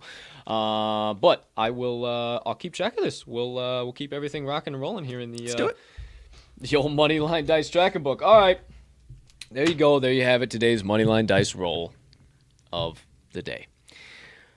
All right, for crying out loud. No, you got to go away. There we go. All right, for crying out loud. Let me get rid of this doggone thing. That was causing some nonsense. All right. We've been going at it. The dice wanted some extra time. There you go. There you have it. Let's keep this show moving and grooving. Second half, we got some nonsense to talk about. We got plenty of everything all in between. So without further ado, let's kick it off. Partner, anything burning on the brain, melting on the heart, festering on the soul, you have been dying to get out to the kind folks that joined us on episode number 197 of the TTL Pod on this absolutely gorgeous Monday at Bets, also known as January the 10th, 2022. All right, dude. So, been coming to different angles on these. We did Trivia Thursday with songs. Still trying to iron these bad boys out, but I'm interested in a little movie Monday. How about that? As far as that. Movie buff. So, like I said, still need to iron this stuff out because it is going to be essentially what we did on Thursday with the songs, but movies. I love it. So, Let's go. January 10th of these random years, what was the number one movie in the box office? Didn't release on this day. Didn't get released on this day, but it was just the standing number one movie. So I'm with you. Let's do it. starting in 98, I made sure I whittled out some years where I didn't even know what the hell the movie was. So we're back to 1998. 1998. Without any hints, monster movie, not quite in our wheelhouse of what we enjoy, but one of the biggest movies of all time. Not, no superhero movies. I'll wheedle that out for you. No superhero movies. So hold on, before you say we enjoy, I know you don't enjoy horror movies. I love horror movies. Is that what you're saying? Okay. Nope. Monster movie, you said? 1998? No. Sorry, not literal like monster movie. Like it was a monster of a movie. Oh, as far as yeah, like I'm numbers trying to that it did. okay, My bad. I was like monster movie. More of a what the drama. fuck? More of a drama. Okay. And okay. Drama, 1998, and One of the most famous directors. Pretty sick list of movies he directed. Still young in his career, but now one of the biggest actors of all time was in this movie. Based on a true story. Boy, oh boy. I'm going to throw one out there. I'm going to say Titanic. 100% correct. Titanic. No way. Yep. No 100% way. correct. Let's go. 98 was Titanic because Right. I was just thinking Leo. That was kind of the first thing that came to my mind. Yep. Titanic. James Cameron, director of that. I was talking hell about this yeah. for other reasons. Okay. James Cameron is also on this list later. But fast forwarding to 2000. This one, I don't know. I'm trying. It was hard for me to figure out hints to give you this one. 2000 comedy movie. Actually, it is the sequel. I was actually surprised to see that this was the number one movie. The first movie came about 1995 or 6. This is the sequel. One of the main characters that was in the first movie is not in the second one, if that helps you out. They made, I think, 3 of these. Ooh, this is a tricky one. 2000 comedy. My first instinct, that's too. Like I said, I was actually really surprised that this was like number one box office movie because I know it's popular, but I did not expect it to be, doing numbers to get number one in the box office. 2000 comedy, man. And it's a sequel. One more hint. And one if more hint, I'll the number tab. 2, it's a sequel, but the number 2 isn't in the movie, if that helps you. So it's not like so and so 2. It's not that. If that helps at all. Not ringing any bells. First one was one word, day of the week. So, so the first movie, I just said it was one word, and it was a day of the week. I got nothing. Okay, you got 7 days of the week. Is there any movies that are named the day of the week? I literally have never watched a movie in my life that's named Friday. Next Friday is this one. Oh, Friday. The movie Friday. Damn. Yeah. Damn. That was going Doesn't right like over it was my really head. surprising to me that was number one in the box office. The second one though, right? Yeah. I guess so actually, because like Maybe, I don't the know. first one was really damn good. Friday After Next, and then what was it? Friday After Last. I Can't don't remember even what, know, there was 3 of them. honestly. But yeah, damn Friday. Yeah, But like I said, tough hints. I was like, Yeah, that so, one. I was yeah. in a totally opposite direction, and then because like Day of the Weeks, that was a great hint, but I just couldn't fucking like my head was in a totally different spot on that one. Right, So right. hey, that was a tough one. One for one. That was a tough one. All right. Okay, all right. moving But into I do 2000 love Friday, man. Come on, it's Friday. You ain't got no job. I'm gonna get you high, Craig. Yeah. I fucking Exactly. Come on. So I thought that was a good hit as far as one of the main characters was in the first one, not in the second one. Oh yeah, actually, good point. Good. Very good. Okay, point. okay. 2005. Fast forward to 2005. For in between 2000 and 2005, I didn't know what the hell was going on. 2005. This is gonna be a tough one. Doesn't get the love that it used to in its day. Was a really popular movie, high school basketball movie from 2005. High school basketball movie from 05. Yes. I'm a big high school basketball fucking buff here. I know this one's in your head somewhere. I'm trying to think of some hints that'll knock your brain, because as far as hints, it's tough because I haven't seen this movie in a while. It wouldn't be Coach Carter, would it? It is 100% Coach Carter. Let's go! 2 out of 3. 2 out of 3. Let's go, Coach Carter, baby. That's one of my favorites. Was that based on a true story? I forgot. Yeah, that's a great It was? Samuel L. flick, dude. That's a good one. Haven't seen that in a while. Have you? I haven't, dude. It's probably been a decade. Dude, that's no shit. It's probably been a that was a decade good since one, I right? watched that movie. Okay. I have a damn rabbit hole. To have a damn good collection of like Hoosiers and there's another one. What the hell's the one? Wait, before we get on this rabbit hole, because 2006 keep is going, a what? college basketball movie, my friend, based on a true story. Did I just say it? You didn't just say it, no. No. Okay. Oh man, it's the other one I'm thinking of, and I think so. I can see based on a true story. See the actor. He has kind of. Oh shit. And they're at a hotel, and there's a scene because it's kind of got like segregation in it, like not to get that shit. I was gonna say no, yeah. Basically, the thing is like it was an all black team, and they were getting ridiculed because they were actually good and actually like competing with Kansas. And he's a white. Is he a white coach? Yep. Oh fuck! He was getting his ass reamed the entire movie. And they're at a hotel, and there's that famous scene where they write on the hotel window. Oh god! That scene I'm blanking on, but. Oh, come on, it's right here. Come on, Colt. You got it. Come on. Oh, it's never. I keep wanting to say We Are the Titans. That's not what the fuck it is, but it's something. It's something along like two those words. Glory Road. Yes. Let's go. Yes. Let's go. Glory Road. Good movie. Come on, that's one of my all-time Josh favorites. Lucas. I think it's it ended up being so let's see. I think it was like Texas Western is what they had, and then is it UTEP that I think it was what the school UTEP. was? UTEP? Yeah, that's one of my favorites, all-time that's a favorites, good one, man. dude. Oh, dude, I'm so because I could see the whole movie like running down. I was just like, why can't I think of that's the why fucking I was like, name? before you get in a rabbit hole, this one might be what you're thinking about. Yes, that's the next one I was gonna say. Okay, so switching gears here, 2008. 2008. I'm trying to think of how to give you some hints on this one. Has some funny moments in this. The underlying premise is a little more serious. 2008. Trying to think of some more. Two huge actors at the time and now still older guys. Older guys. Really famous older actors. Shawshank Redemption? No, not in 2008. But one of the men in that movie is also in this movie. Pretty damn close to 2008. I don't know when Shawshank was or if it was a box office #1. Okay, so would it be Morgan Freeman then? Morgan Freeman is in this movie, yes. So, I told you, I'm a fucking movie buff, dude. Music and movies, baby. I am certain, I am almost certain, I feel like you and I may have talked about this movie. 08. Think of, so his counterpart is another... There's parts that are serious. Wildly famous, probably for a good chunk of time back in the 70s, 80s, probably the biggest actor in the world is Morgan Freeman's counterpart in this movie. Oh, but jeepers. And the theme of this movie is them just being old. Oh, come on. Get Busy Living no, that's the wrong movie, but Bucket List is the movie. Also one of my favorite movies of all time. Good movie. Absolutely. Is the scene I'm thinking about is hang loose, Sonny Jim. He's like, "Did you just make a penis reference?" I love that movie. Oh, it's so good. All right, one year forward, 2009. Yep. Let's see, 2009. Also has some funny parts. I'm trying to think of some other ways.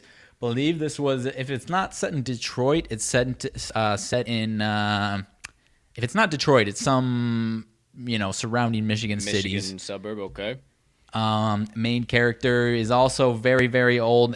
Also extremely famous person. Also really old. Movie's not necessarily about him being old, but he is very old and. Used to be a hard ass, still a hard ass, but now he's just really old. Oh, baby, Gran Torino. Yes, Gran Torino. Let's go, dude. Come on. You're on fire.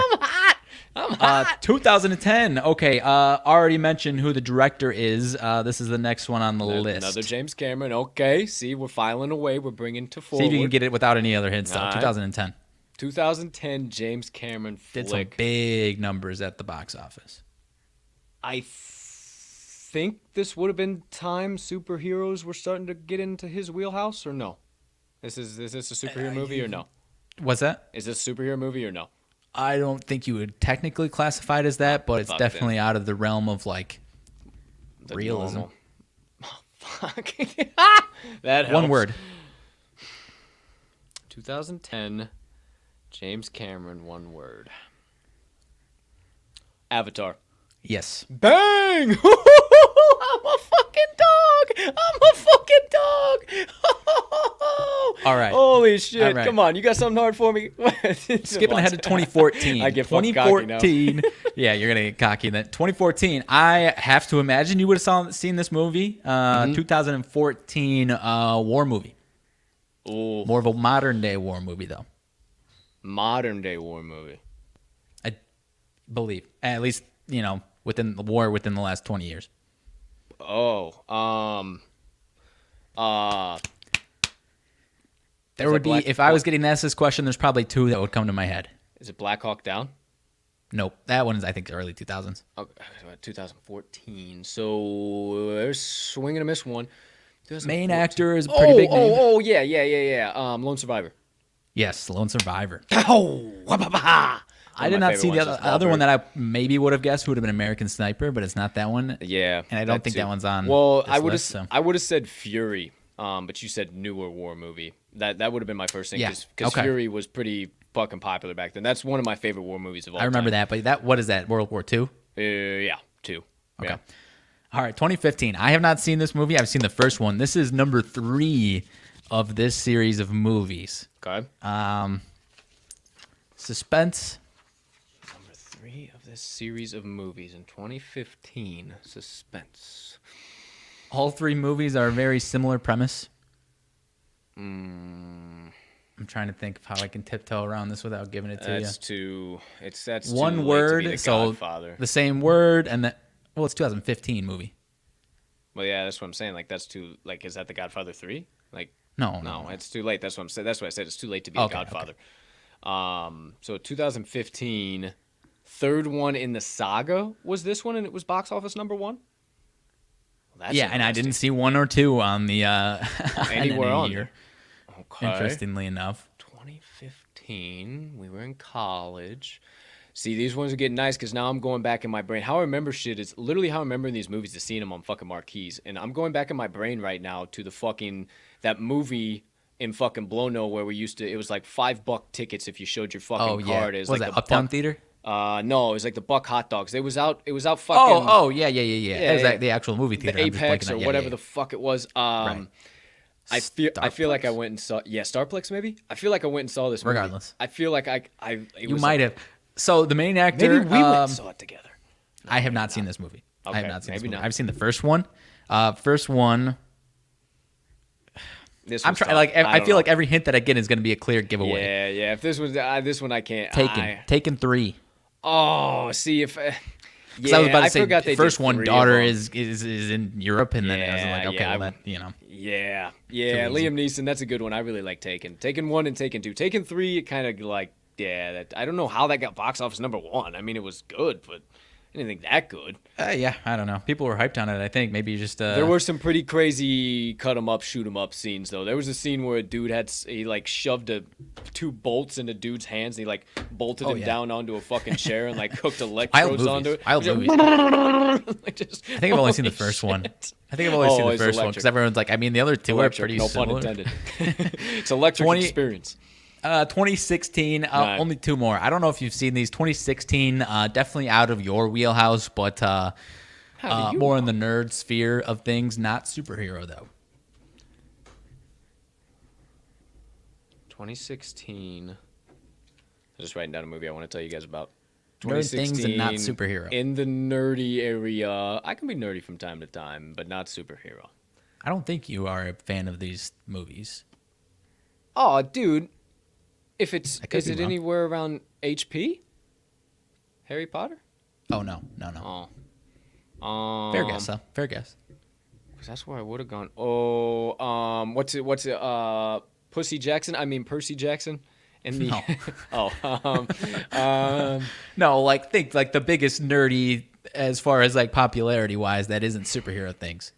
Dog, I'm trying here. Star Wars, dude. Star Wars. Oh, yeah. That's that's not in my wheelhouse. Okay, I couldn't remember if you were, because you said Harry Potter. Okay. Yeah. And then I feel like you and I have, so last one, and it's partially because I love this movie, and I don't think enough people have seen this one, 2020 war movie. I feel like you said you haven't seen it, and I was like, oh, dude, you have to see this. You would love it. One of my new favorite war movies of all time.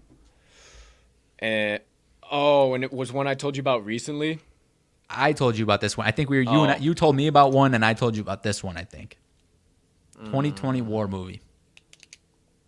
And I love war movies. I'm always up to date on war movies. And I want to say you didn't see it. World War I. As a plane bombs us overhead right now.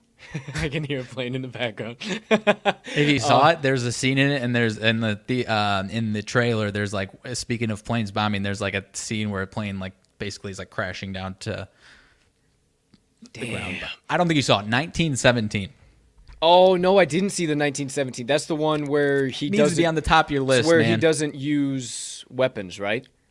No, they That's use weapons. So another the like what's gimmick, that? or not even gimmick. What is that? I'm not sure. The like interesting part about this one, one of my like favorite directed movies, like they do it all in one shot, so they don't like have any cuts. They don't. It's literally just like they follow these characters the entire time without like any transitions, any true like cuts or anything like that. Maybe like one. And it's 1917 is the movie. It's World War One. I am blanking on the exact premise, but like these two guys basically have to travel across enemy lines to deliver this message that whatever the United States or the Allies. These guys weren't from I think it was the Allied forces. It's on Amazon Prime now too. Okay. If you haven't seen it, you or anyone else needs to be, and you like war movies, needs to be on the top of your list. It is one of my favorites I've ever seen. Bang. Okay, and I was looking for the other one that I wanted to tell you guys about too, but all right, because I haven't seen 1917, and I just kept glossing over it, and it's one take, right? Like it's one cut. That's kind of like the gimmick of it. Yeah, and it's cool, and they just basically just like all the any way type through of it. even crazy action, they just follow. It's awesome, man. Okay. All right. So my war movie. Here we go. We're gonna go a little movie rabbit hole for you. Okay. You guys. Hey, no more NFL on fucking Sundays. We have Super Wild Card Weekend. We got a little bit, but hey, we got a long few fucking months. We're gonna need some movies. We're gonna need some shows. We're gonna need some shit to talk about and do on Sundays here now. So, war movie. Amazon Prime 2018. So pretty new, but not new. Overlord. It's war movie, but also kind of sci-fi behind it. My movie partner, my movie buff, is my Grammy P. Me and my grandma are extremely tight. Shout out GP if you are watching. I know they might be on the road. They might be watching today. I don't know. Either way, we used to go to the movies together. We used to go to matinees. We go at like 12, 1, 2 o'clock, and we go sit in the very back and watch movies. And so when we were in quarantine, we were watching movies together, and I would scroll through and I'd have a list of like 5 movies, and then I'd send them to him like, hey, watch these over the next 2 days, and we'll talk about them. And this one, I didn't get crazy. I got some good crazy reaction from her because I found some crazy fucking movies. But this one, she couldn't even speak. She couldn't even speak after this one. She said, Colton, I got to take a break. I can't watch any movies for a while after this one. This movie is absolutely insane. Opening scene, World War I believe it is. They're on a plane and all fucking hell breaks loose. And from the moment that you grab onto the armrest of your chair at that scene, you do not let go. It is absolutely insane. As I told you, it gets kind of sci-fi. It starts insane. I don't want to ruin any of it because it's one of the best war movies I've ever seen. Overlord. You will be thumping throughout the whole movie. It's insane. Okay. And if you are a person who is very good at having that willing suspension of disbelief, is what they call it, basically putting yourself in the movie like you're sitting on your couch, but that's reality for the next 2 hours, it is a movie that will get you, boy. Another one. I think all 3 of these are by the same director, if I'm not mistaken. Another one, Bone Tomahawk. This is a Western movie. I'll preface it by saying if you are not into gore and guts and blood, this one is not for you at all. Neither really is Overlord, but this one's even worse. This one's bad, but this one is electric. I will not ruin it. I will not say anything because Bone Tomahawk is literally the preface of the entire movie. The name of the movie is the preface of the movie. It's an old Western. It's absolutely insane. Another one. The first 10 minutes, you're like, what the fuck does this have to do with anything? And then all of a sudden, boom, out of nowhere, and then it is just nonsense for the rest of the time. It is insane. I'm seeing the description. Good grief. Yeah, it's fucking insane, dude. Fucking insane. And then number 3, last one, another really insane one, but it's one of the movie. Oh shit. Okay, I got one more for you on top of this. I'm sorry. I got one more too. Okay, cool. We're on a movie. We're on a movie kick today. Keep writing them down, movie people. Mondays, dude. I like movie Mondays. Keep writing them down. Okay. Maybe we'll bring 3 movies each every Monday, and we'll talk about them on top of your trivia. Okay, so Brawl on Cell Block 99 features. Help me out here. Wedding Crashers, not Owen Wilson. Vince Vaughn. Vince Vaughn in a serious jail movie. Serious prison movie, actually. Let me get that right. Prison. I remember hearing about this. I haven't seen it. Insanity. Insanity. One of the best movies ever. So I won't ruin any of that one. Now, why? So last two directors are the same. Not the same as your Overlord. That was a different director. Okay, yeah. So last Bone two are the same Tomahawk director, and though. Brawl on 99. I knew those were the same. And then this one, the only reason why I thought of this one was because of the prison jail. This is my, over the last 5 years, favorite movie that I have watched, that I have found, that I have seen. Anything point blank period. And I just saw another one that I'm not going to tell you, but I tell you, I'm a movie buff, boys. This one, point blank period, if you like action, you like a little bit of blood, you like a little bit of guts, you like a little bit of holy shit suspense, you like a little bit of, okay, wow, this has a little bit of a heart-tugging story to it. If you like those kind of Tarantino shot films that like tell you the story from different angles all at the same time, and then all of a sudden at the end it comes fucking full circle and you go, what? Shot Caller. Shot Caller is the number one. If you are a fan of Game of Thrones, you will recognize the main character. I've got a lot of fans of Game of Thrones to watch this movie, and they have lost their effing minds. How did I not know about this? It is an underrated Amazon Prime, under the cracks movie. I don't think it was in box offices anywhere, but basically features highly successful guy. Things happen, other things happen, blows your effing mind. He becomes less of a successful guy, but also a successful guy. And that's all I'm going to tell you. No spoilers from me. Shot Caller. If you watch anything I just told you, go watch Shot Caller. Movie is ridiculous. Absolutely ridiculous. Great movie. I'm interested. What do you got? Last one I got, and then we'll move on. Another war movie. Have you seen this one, Greyhound with Tom Hanks? No. That's Recent. a newer one, right? Yeah. 2020. Apple. It was on Apple Plus or Apple TV, whatever the hell it is. Also, rivals what I said about 1917. So this is a World War II Navy movie. Basically a fleet of subs and whatever. I'm not much of a World War II history buff. I enjoy it, but it's another one where nonstop action from the moment it starts. You're like locked into everything that's happening. But they're attempting to travel from it's either from America over to Great Britain or vice versa. But basically through like the most dangerous parts of the Atlantic Ocean during World War II. Oh, it's the battleship. And there's That's right. Like dead zones where they have like almost no communication. Yeah. So they have this like one ship that they're mainly trying to protect, and then other ships that they're trying to escort. It is just nonstop. Like I think it's over the course of the movie is shot over the course of like 24 hours or maybe 2-3 days. Regardless, it is as I've seen the trailer. Yeah, I've seen the trailer. As soon as you started kind of describing it, I remember like seeing the wide out, big ass out in the ocean scene. Yeah, and Tom Hanks, like if you need any other, it's friggin' Tom Hanks. Good grief, dude. It's a good one. Yeah, I'm all about it. Look at what I've made! Fire! Look at what I've made! Wilson! Fuck, I haven't seen that Castaway in a long time, son. Whew. Hey, Man, I got some goofy movie Mondays, son.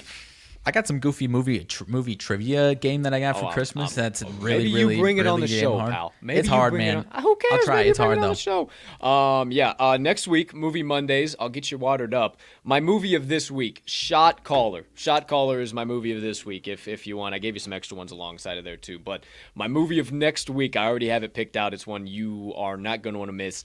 Actually features a young Ryan Reynolds, but not in a romantic way and not in a pure comedic way. Yeah. It is a comedic way, but it is very dark. Of course. Very dark. But save that for next Monday. Partner, anything else on your sidebar there? Holy cannoli, my friend. What a sidebar. No, sir.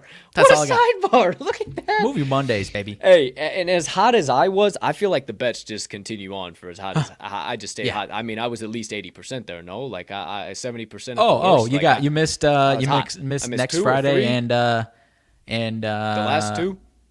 What was the other one you missed? Yeah, the one before the last. Star Wars. 1970. Oh, Star Wars. Yeah, that's right. That's right. Oh, yeah. Either way, hey. We stay hot here. We just and the last one I didn't expect you to get. I just wanted to talk about it because I love that damn movie, 1917. But yeah, man, those two war movies. I like war movies. Like I said, I'm not a huge World War II history buff, but I like war movies, and those two are, whoo, baby. Good Got stuff. at him. Good stuff for sure. Okay, let's switch gears a little bit here. Hey, we're normal humming beans at the end of the day. We love to handicap, and we're sports betting analysts, but we like to have some fun outside of that, talk some shit on the second half of the show. So let's get back into sports just a little bit here, because it's Massacre Monday for sure. Boy. Obviously, Matt Nagy, Ryan Pace, gone. They're out. Gone. No longer part of the Bears organization. Bears fans everywhere rejoice. I'm not rejoicing so much as of yet because I need to be reassured that none of the Hallises, none of the McCaskies are going to stick their foot so far up their ass. They're not going to screw this up even more. Now we have a clean blank slate. We have a franchise sophomore year quarterback that we could stick into a very severe sophomore slump if we don't play this out right and ruin his entire career. So we have a shot right now to make a very, very, very, very, very couple of smart decisions, and quick, fast, and in a motherfucking hurry. It better not be in June, July that we're jacking around trying to hire an additional this and additional that and blah, blah, blah, blah, blah. Nah. We're getting that stuff taken care of by the end of next month, and we're implementing shit by the end of March. I don't give a damn. Now, I will step off my soapbox. Partner, what do you think overall about probably the one everybody was anticipating? I know I kept saying, I think Matt Nagy might be around, but it was kind of the first one of the day. Everybody found out. Nagy and Pace followed quick. Yeah, I mean, like you said, you shouldn't be, obviously Bears fans are happy that he's gone, and rightfully so. You shouldn't necessarily be jumping up for joy because, like you said, until you get the right guy in the room, this is potentially just Groundhog's Day of the last 10 years. Thank you. Because, there's a couple guys, like Brian Flores, obviously, that was a little surprising, obviously 8-9, not the season they wanted. And I have to imagine that the Dolphins are looking for, if they're trying to invest as much into Tua as we probably assume they are, I imagine the feeling is that they want some type of offensive guru to pair with him. And Flores being a defensive mind, I think I don't know if he'll get a head coach job or if he's going to go DC. He's going to get a job pretty damn quick. Like I said, I don't know if that'll be head coach, but it'll at least be a really good DC job. Any thoughts on maybe where I saw someone? So Vic Fangio also out in Denver.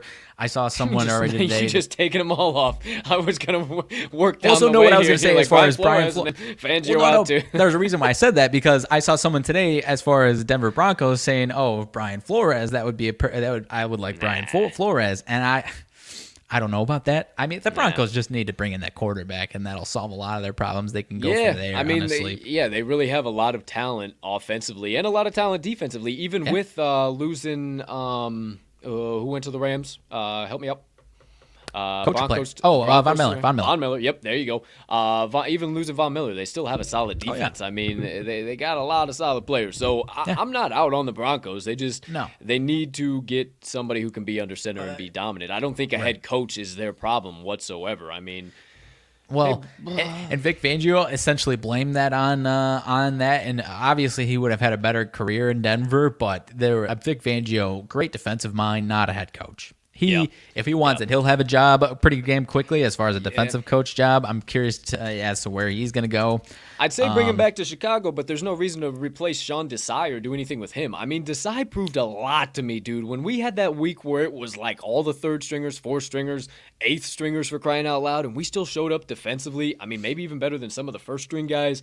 I think Sean Desai is the future of the defense here in Chicago. Now, if we keep what players we keep going into 2022-23 here is really going to be the icing on top of the cake, but that's a whole nother rabbit hole in and of itself. But B-Flow, sticking on B-Flow for a second. Yeah. That one blew my effing mind, dude. Because I was sitting here capping this morning looking at a couple of games, finalizing some shit, and I always have Get Up going on behind me. And, of course, I kept hearing Adam Schefter, late breaking, whatever. And then all of a sudden I hear Miami Dolphins, and I'm like, who the Miami Dolphins have gotten rid of? What the hell? So I just kind of stopped and turned around, and he just Brian Flores right out of his mouth. Why did they get rid of B-Flow? That makes no sense whatsoever. I mean, if anybody, I thought maybe they just nil out on Tua's rookie deal. I mean, maybe they're getting rid of him to bring in somebody younger and cheaper. I don't know what the rationale is behind that, but I'm very interested to see who goes down to Miami. Obviously that schedule weakened out and they rattle off a bunch of wins, but their defense, I mean, look at what they did yesterday. The Patriots were trying to play for the division, and they shut them down, man. That defense was starting to play. It was about the only favorite I had confidence in outside of the Saints, and they laid an egg. Right. Fellow Redbird Mike Zimmer out, kind of expected. He was also throwing his backup quarterbacks under the bus last week. I don't know what they do, man. I think they're kind of in a good spot to just allow his son to come in, and then Clint Kubiak right behind him, and then they just kind of like passing to the guards, Gary and Mike out, and now we have fucking Clinton, whatever. They just kind of, woohoo, okay, here we go. Dude? Just fucking nepotism at its finest, but hey, in and out, we'll retire and you guys come in. But what the fuck ever, you know? Who knows? I'll never coach an NFL team. I don't know anybody that coaches one now, so nepotism at its finest there, boys. Joe Judge. Sounds like Joe Judge is staying around. Hey, we ain't running no Klein Show organization over here. That's why he's staying around. But if Mara's got to kick over a few too many more trash cans, I don't think Joe Judge is going to be comfortable on that seat for next year. I'll tell you that much. Brian Flores gets fired, but Joe Judge doesn't. That's laughable to me, man. So do you think they keep Danny Dimes then? Is it one more go around, Danny Dimes and Joe Judge? That's why it's like another team that should, if they're investing fully in Daniel Jones, find the offensive mind. Because he's dead. I think Daniel Jones has potential. He just keeps being. I'm not saying he's good, but I'm saying I don't know because he keeps getting put into almost impossible situations with offensive line. Why? Because we just keep getting teased with these freaking 78-yard breakaway runs that he gets and gets tripped up by the turf, and it's like that's all we can remember, and then we forget the 15 fucking interceptions in one game and all the other nonsense that we see from Danny Dimes. I think he's broke, dude. I think that whole Giants organization needs to be imploded upon. Did you see that the city of New York or some organization or person or entity from the city of New York is suing both the Giants and the Jets for like $6 trillion for being located in New Jersey and bringing just the defamation to the face of the city of New York itself, like the state of New York, for fuck's sakes? I mean, I don't know, man. I think... Speaking of the Jets, do blow that organization. They might come around. I'm not going to get off the train on Bobby Saleh, but Joe Judge and the New York City Football Giants drop an A-bomb on that sumbitch and blow it all to smithereens for all I care. As far as I'm concerned, too, I know you're a little bit off on this, but Hot Take Central, sorry, folks, but I think Saquon Barkley's dead. I think we've seen the best.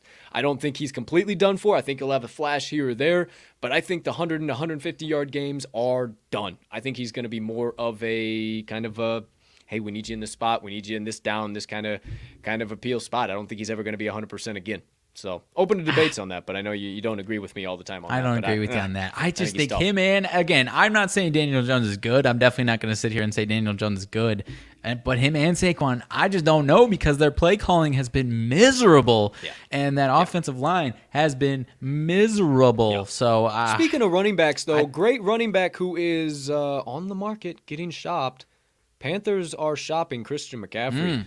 Accepting offers for the man. I know this is a totally different thing, but Matt Rule looks like he's going to stay put in Carolina. Are they going to make a stiff move for Deshaun? Deshaun ain't playing in Houston. Are they going to make another quarterback move after already bringing in Sam Darnold and then the whole Cam Newton saga this year and PJ Walker behind him? Are we going to do that whole thing again? Because I was trying to think yesterday in my head too, like, damn, okay, maybe Deshaun isn't expired goods 150% yet. Maybe he can come back and be a contributing factor to a team, and that was like the only place I really saw. And it's kind of interesting that it came into my head there with thinking about CMC, but that's another place. Very interesting. If Carolina scuffles again next year, I mean, Matt Rule's out. I don't think he's got another 2 years on his contract to try and it's next year or bust for him. 100%. It's got to be next year or bust for him. I'm trying to see if there's any news that we haven't seen. Yeah, anybody else? Because I'm trying to look for David Culley now. Haven't heard anything about him. He's so far as safe. I mean, because everyone's like, oh, he came in for a rebuild, got a nice paycheck, and he's out. They're going to be rebuilding again next year, especially if they don't be rebuilding for the next 10 years. They're going to be brutal again next year. 100%, dude. They were basically a team of just the untouchables and basically just the Expendables. The Expendables, and just kind of tossing everybody in there together. And hey, you see Danny Amendola balling out yesterday? Hey, Turn back the damn clock. He's been balling out the last couple weeks, my man, out of nowhere. I just like, who is this guy? And then Rex Burkhead getting signed to another year. He balls out in the last few weeks. I mean, give us one more year of the fighting Daves, baby. Hey, give me one more year of the fighting Daves. I don't think old Dave's had a fair shake here in 2021 into 22. Give him another shake next year. He had to take over the franchise amidst a bunch of turmoil and no damn quarterback into Deshaun Watson. Give the fighting Daves another shot. Outside of that, but hang on. Speaking of the Giants, we didn't talk about it, and everyone talked about it yesterday. The 3rd and 9 from their own 5. Essentially, talk about the worst game on the slate yesterday. Suck fest. 12-7 in the 4th. So that's where I told you at the top of the show, I needed Cardinals money line to have a nice day. I had a 3-legger money line confidence play, and it was instead of a teaser because I couldn't find an exact second pairing of a teaser with the football team because I love the football team doing exactly what they did, for goodness sakes. And I told you, is under 15.5 Giants team total free money? Am I crazy? And you said, no, you're not crazy. And I didn't even play it. Not at all. And then I did Titans as well, and then the damn Arizona Cardinals, and the Cardinals blew it for me. So, damn, Giants, man, goodness. Yeah, they're a mess. They're a mess in a dress. That is for sure. I'm trying to think of anything else. We'll talk about throughout the week. Super Wildcard Weekend coming up this weekend. Obviously, Mags isn't going to have anything to gloat about because he doesn't have to worry about this weekend. Him and his green and gold get to relax for another week. But Super Wildcard Weekend is going to be electric. Saturday and Sunday is going to be awesome. So we'll talk about that throughout the week. There'll be more developments on top of Massacre Monday. This isn't the last news or anything we're going to see. I can assure you of that. Only person and team we didn't really mention that we think could be on the chopping block might have saved his job the last couple of weeks. Seattle Seahawks finished 7-10. Pete Carroll puts up a couple nice, or at least Russell Wilson plays so much better the last 2 weeks. Lions and now the Cardinals yesterday. I think he should be gone still because I think they'll have a very similar season if he's not gone. But I don't know, man. The fact that we haven't heard anything yet, I don't think he's going anywhere. I don't think he's going anywhere, but they ain't going anywhere in the NFC West if they don't get rid of Carroll. As a fan of Russell Wilson, I want him to have a better situation because it reminds me a lot of the last 2 years of Rodgers and McCarthy, Packers and Rodgers not having their best seasons, missing the playoffs altogether, and then they get rid of him, and now 3 straight 13-win seasons. 100%. I think the exact same thing can happen for the Seahawks if they make the right moves, but we'll see, man. We'll see. That is a big fact and a half. We shall see. We got plenty of other NFL nonsense to talk about as the week rolls on. We have been having almost 2 hours of quality, solid conversation here. Hell of a show here today, partner. Wouldn't want to do it with anybody else. We got one final segment, My Motivation Minutes. You know the drill. Everybody needs a little extra inspiration, motivation. I'm sorry. Breaking news. I know. We got some more stuff. We ain't going nowhere yet. Relax. Okay. Go ahead, pal. Dave Gettleman, GM for the New York Giants, has announced his retirement. The New York Giants faithful are jumping up and down off the table. Man, that man was the worst GM in all of football, quite possibly. Yeah, and, I'm not gonna trade back and get what was his word? I can't even think of what the hell his word. He get not raked over the coals. He used a word for it. I don't know, but just a clueless individual, man. And now Joe Judge is certainly on the hot seat because if they bring in a GM and the new GM is like, why the fuck would we keep Joe Judge? Get him the fuck out of here. He's a clown. But yeah, man, that is big news, man. That is a big reason why people aren't coming to play for the Giants because nobody likes Dave Gettleman. Wow, that's big news. Big news for sure. There you go. Late breaking. Always find it here at the TTL Pod. A couple of that, we got some recording to get to, so we're about to wrap things up here. We got Wise Words, Season 2, Episode 6 being recorded. That's right, the second half of Wise Words is kicking back off this week, Wednesday, 12 p.m. Central Standard Time. It'll drop on our YouTube channel. Be sure to subscribe, hit the notification bell so you don't miss that drop. And it'll be available on all major podcast directories as always. Very excited to talk with our guy here today. Friend of a friend. We kind of got put in contact that, hey, he's an electric guest. You got to have him on. So we started having some conversations and doing my usual research. I am geeked. I cannot wait to talk to this guy. I can't wait to share it with you guys. I can't wait to just see how it turns out. I am so excited. Going to be a hell of a way to start the second half of Season 2. So make sure you check that out, Wise Words Pod. You want to look for Everything TTL crew, TTL content, yada, yada, yada. Coverage on Campus Pod, the Wise Words Pod, Talking the Line Pod, all of our best bets, our blogs, everything in between. Just go to talkingtheline.com. There's dedicated tabs for every single thing that I just mentioned, so you can easily find it all on there. Just head over to this episode's description. Visit the Linktree link. It's the first link down there. It has the talkingtheline.com website there, all of our social platforms, and our additional content. So you can consume all of that jazz whenever and however you please. All right, that's it for my second half of the show. Nonsense. Mags has himself muted over there. Partner, anything left from you as far as late-breaking news, nonsense, before I get us out of here with some motivation minutes? No, sir. It looks like that is the last bit that I am seeing so far that we have not covered. Vikings GM also out of town, and I honestly didn't see that this morning once we got when we were getting ready. That's another big one. So, yeah, take it away. That's all I've got for today. All right, here we go. Final segment of the day. Let's wrap it up with my motivation minutes. All right, my friends. As always, every Monday, we kick it off with a quote from the legendary college basketball coach John Wooden, and we close out every Friday, every week of pods, with another quote from that same man.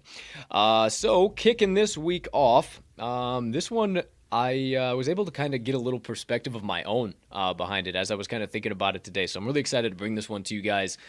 The quote of the day from the legendary J-Dub: "If there was anything you could point out where I was a little different, it was the fact that I never mentioned winning." Again, if there was anything you could point out where I was a little different, it was the fact that I never mentioned winning. And I'm sure you can kind of deduct this yourself, but the first place my mind went is, okay, you're telling me life isn't about the wins and the losses. It's all about what's going on in between the buzzers, right? So then my mind started spinning. All right, now you know me, mid-major king, college basketball. All right, now I'm on the court. Now I got to visualize. Okay, let me visualize it for these guys. So we got different buzzers in between the game, right? There's the game for the half. There's the game for there's the buzzer for the half and the buzzer for the full game, right? That's the long-term deal, but we also got the fouls. We got the timeouts. We got the dead balls, the jump balls, whatever that case might be. Oh, hey, we got to bring two guys in, or whatever the case might be. So, little comparison for those things for you. So, let's start with those short buzzers, the timeouts, the fouls, the little things, the short-term goals of your lives, the things that you're facing daily, weekly, or maybe just monthly, those things that you have to get done here and now that are on your plate right here. Maybe they're just goals. Maybe they're things that you've been working towards for a while and you are trying to achieve them. Now, everybody around you is going to tell you that the only way you can measure your success is if you win it doing that or if you lose it doing that, if you achieve that goal or you fail at doing that goal. And I'm here to tell you that that is complete fucking bullshit. Point blank, period.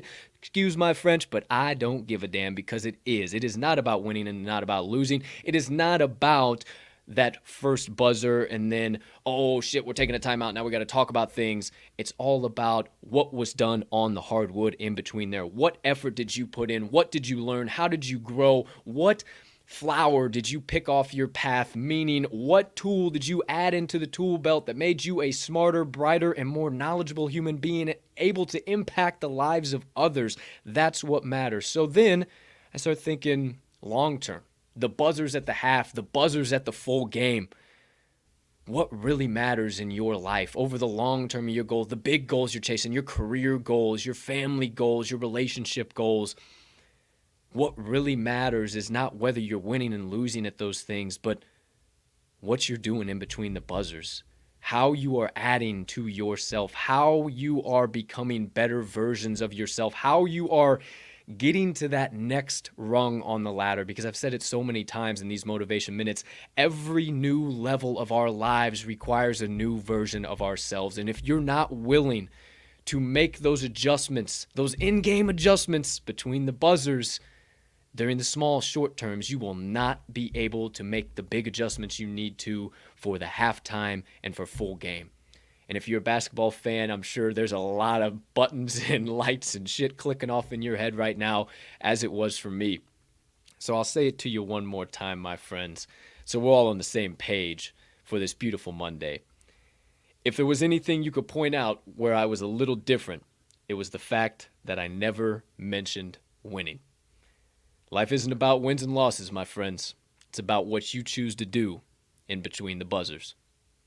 And that does it for my motivation minutes of the day. I like it, my man. Great way to kick off the week. Don't have too much to add. You nailed it right on the head. Appreciate you, my man, and your feedback as always. There you go. There you have it. All right. Well, that is officially the episode of the TTL Pod, episode number 197. As I said, we got some recording to do. We got some other stuff. We got some irons in the fire. Hey, look here. If you guys were around, maybe a month ago, hell yeah, probably just about a month ago, maybe 2 months ago, I was saying to you, I said, now look here. We's on the rocket ship, okay? The jet fuel, the extra rocket fuel, the mixture, if you will, has been added into the fuel tank. We are headed directly for Moon, and we are right about at the atmosphere. We ain't got no more seats on the rocket ship left, okay? But we ain't broke through the atmosphere yet, and we got some tether cords still hanging off. I told you grab a hold. I told you tie on tight because we are going to be going quick, fast, and in a hurry, and we're going to be out of sight before you have any idea what the hell happened. Now, my friends, I say unto you with a grateful heart that we have got even closer through the atmosphere. We're not all the way through it yet, but we still have but only a few tether cords left. So grab on. We're going to the moon in full force. We got a lot of irons in the fire, and hopefully within the next coming weeks, few months, we will have some huge announcements to bring to you guys in relation to us, some of our cohorts, everything in between. This past year has been absolutely amazing, such a blessing, and it's because of you guys. We'll keep showing up. We'll keep giving you our insights, our analysis, everything in between, and thank you. I'll thank you guys again, but as always, for allowing us to show up here every single day and take some of your time and your energy. So, ladies and gentlemen, degenerates, gamblers far and wide, for myself. Hold on. Far and wide. We're not superstitious, just a little stitious. Got to make sure you do everything right here on the show. That way everything, tickets cash in the right order. But that being said, from myself and Mags, thank you so much for choosing to stop by. Episode number 197 of the TTL Pod. Oh, shit, it's 198. Wow, did I really mess that up? It is 198. Wow, I've been saying that all day.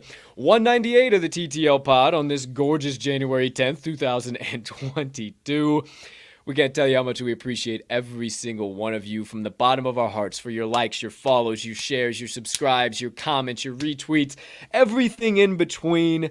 Thank you for all of that and for letting us take up your time and energy. Once again, throughout every day, we hope we are able to provide a mental vacation for you guys for the short 2 hours we spend with you and dive into a few rabbit holes that let you forget about this wild world we live in sometime.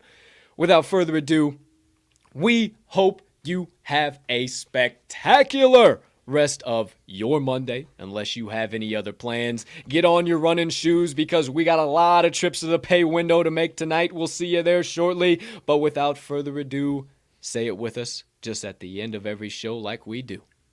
Let's cash some tickets.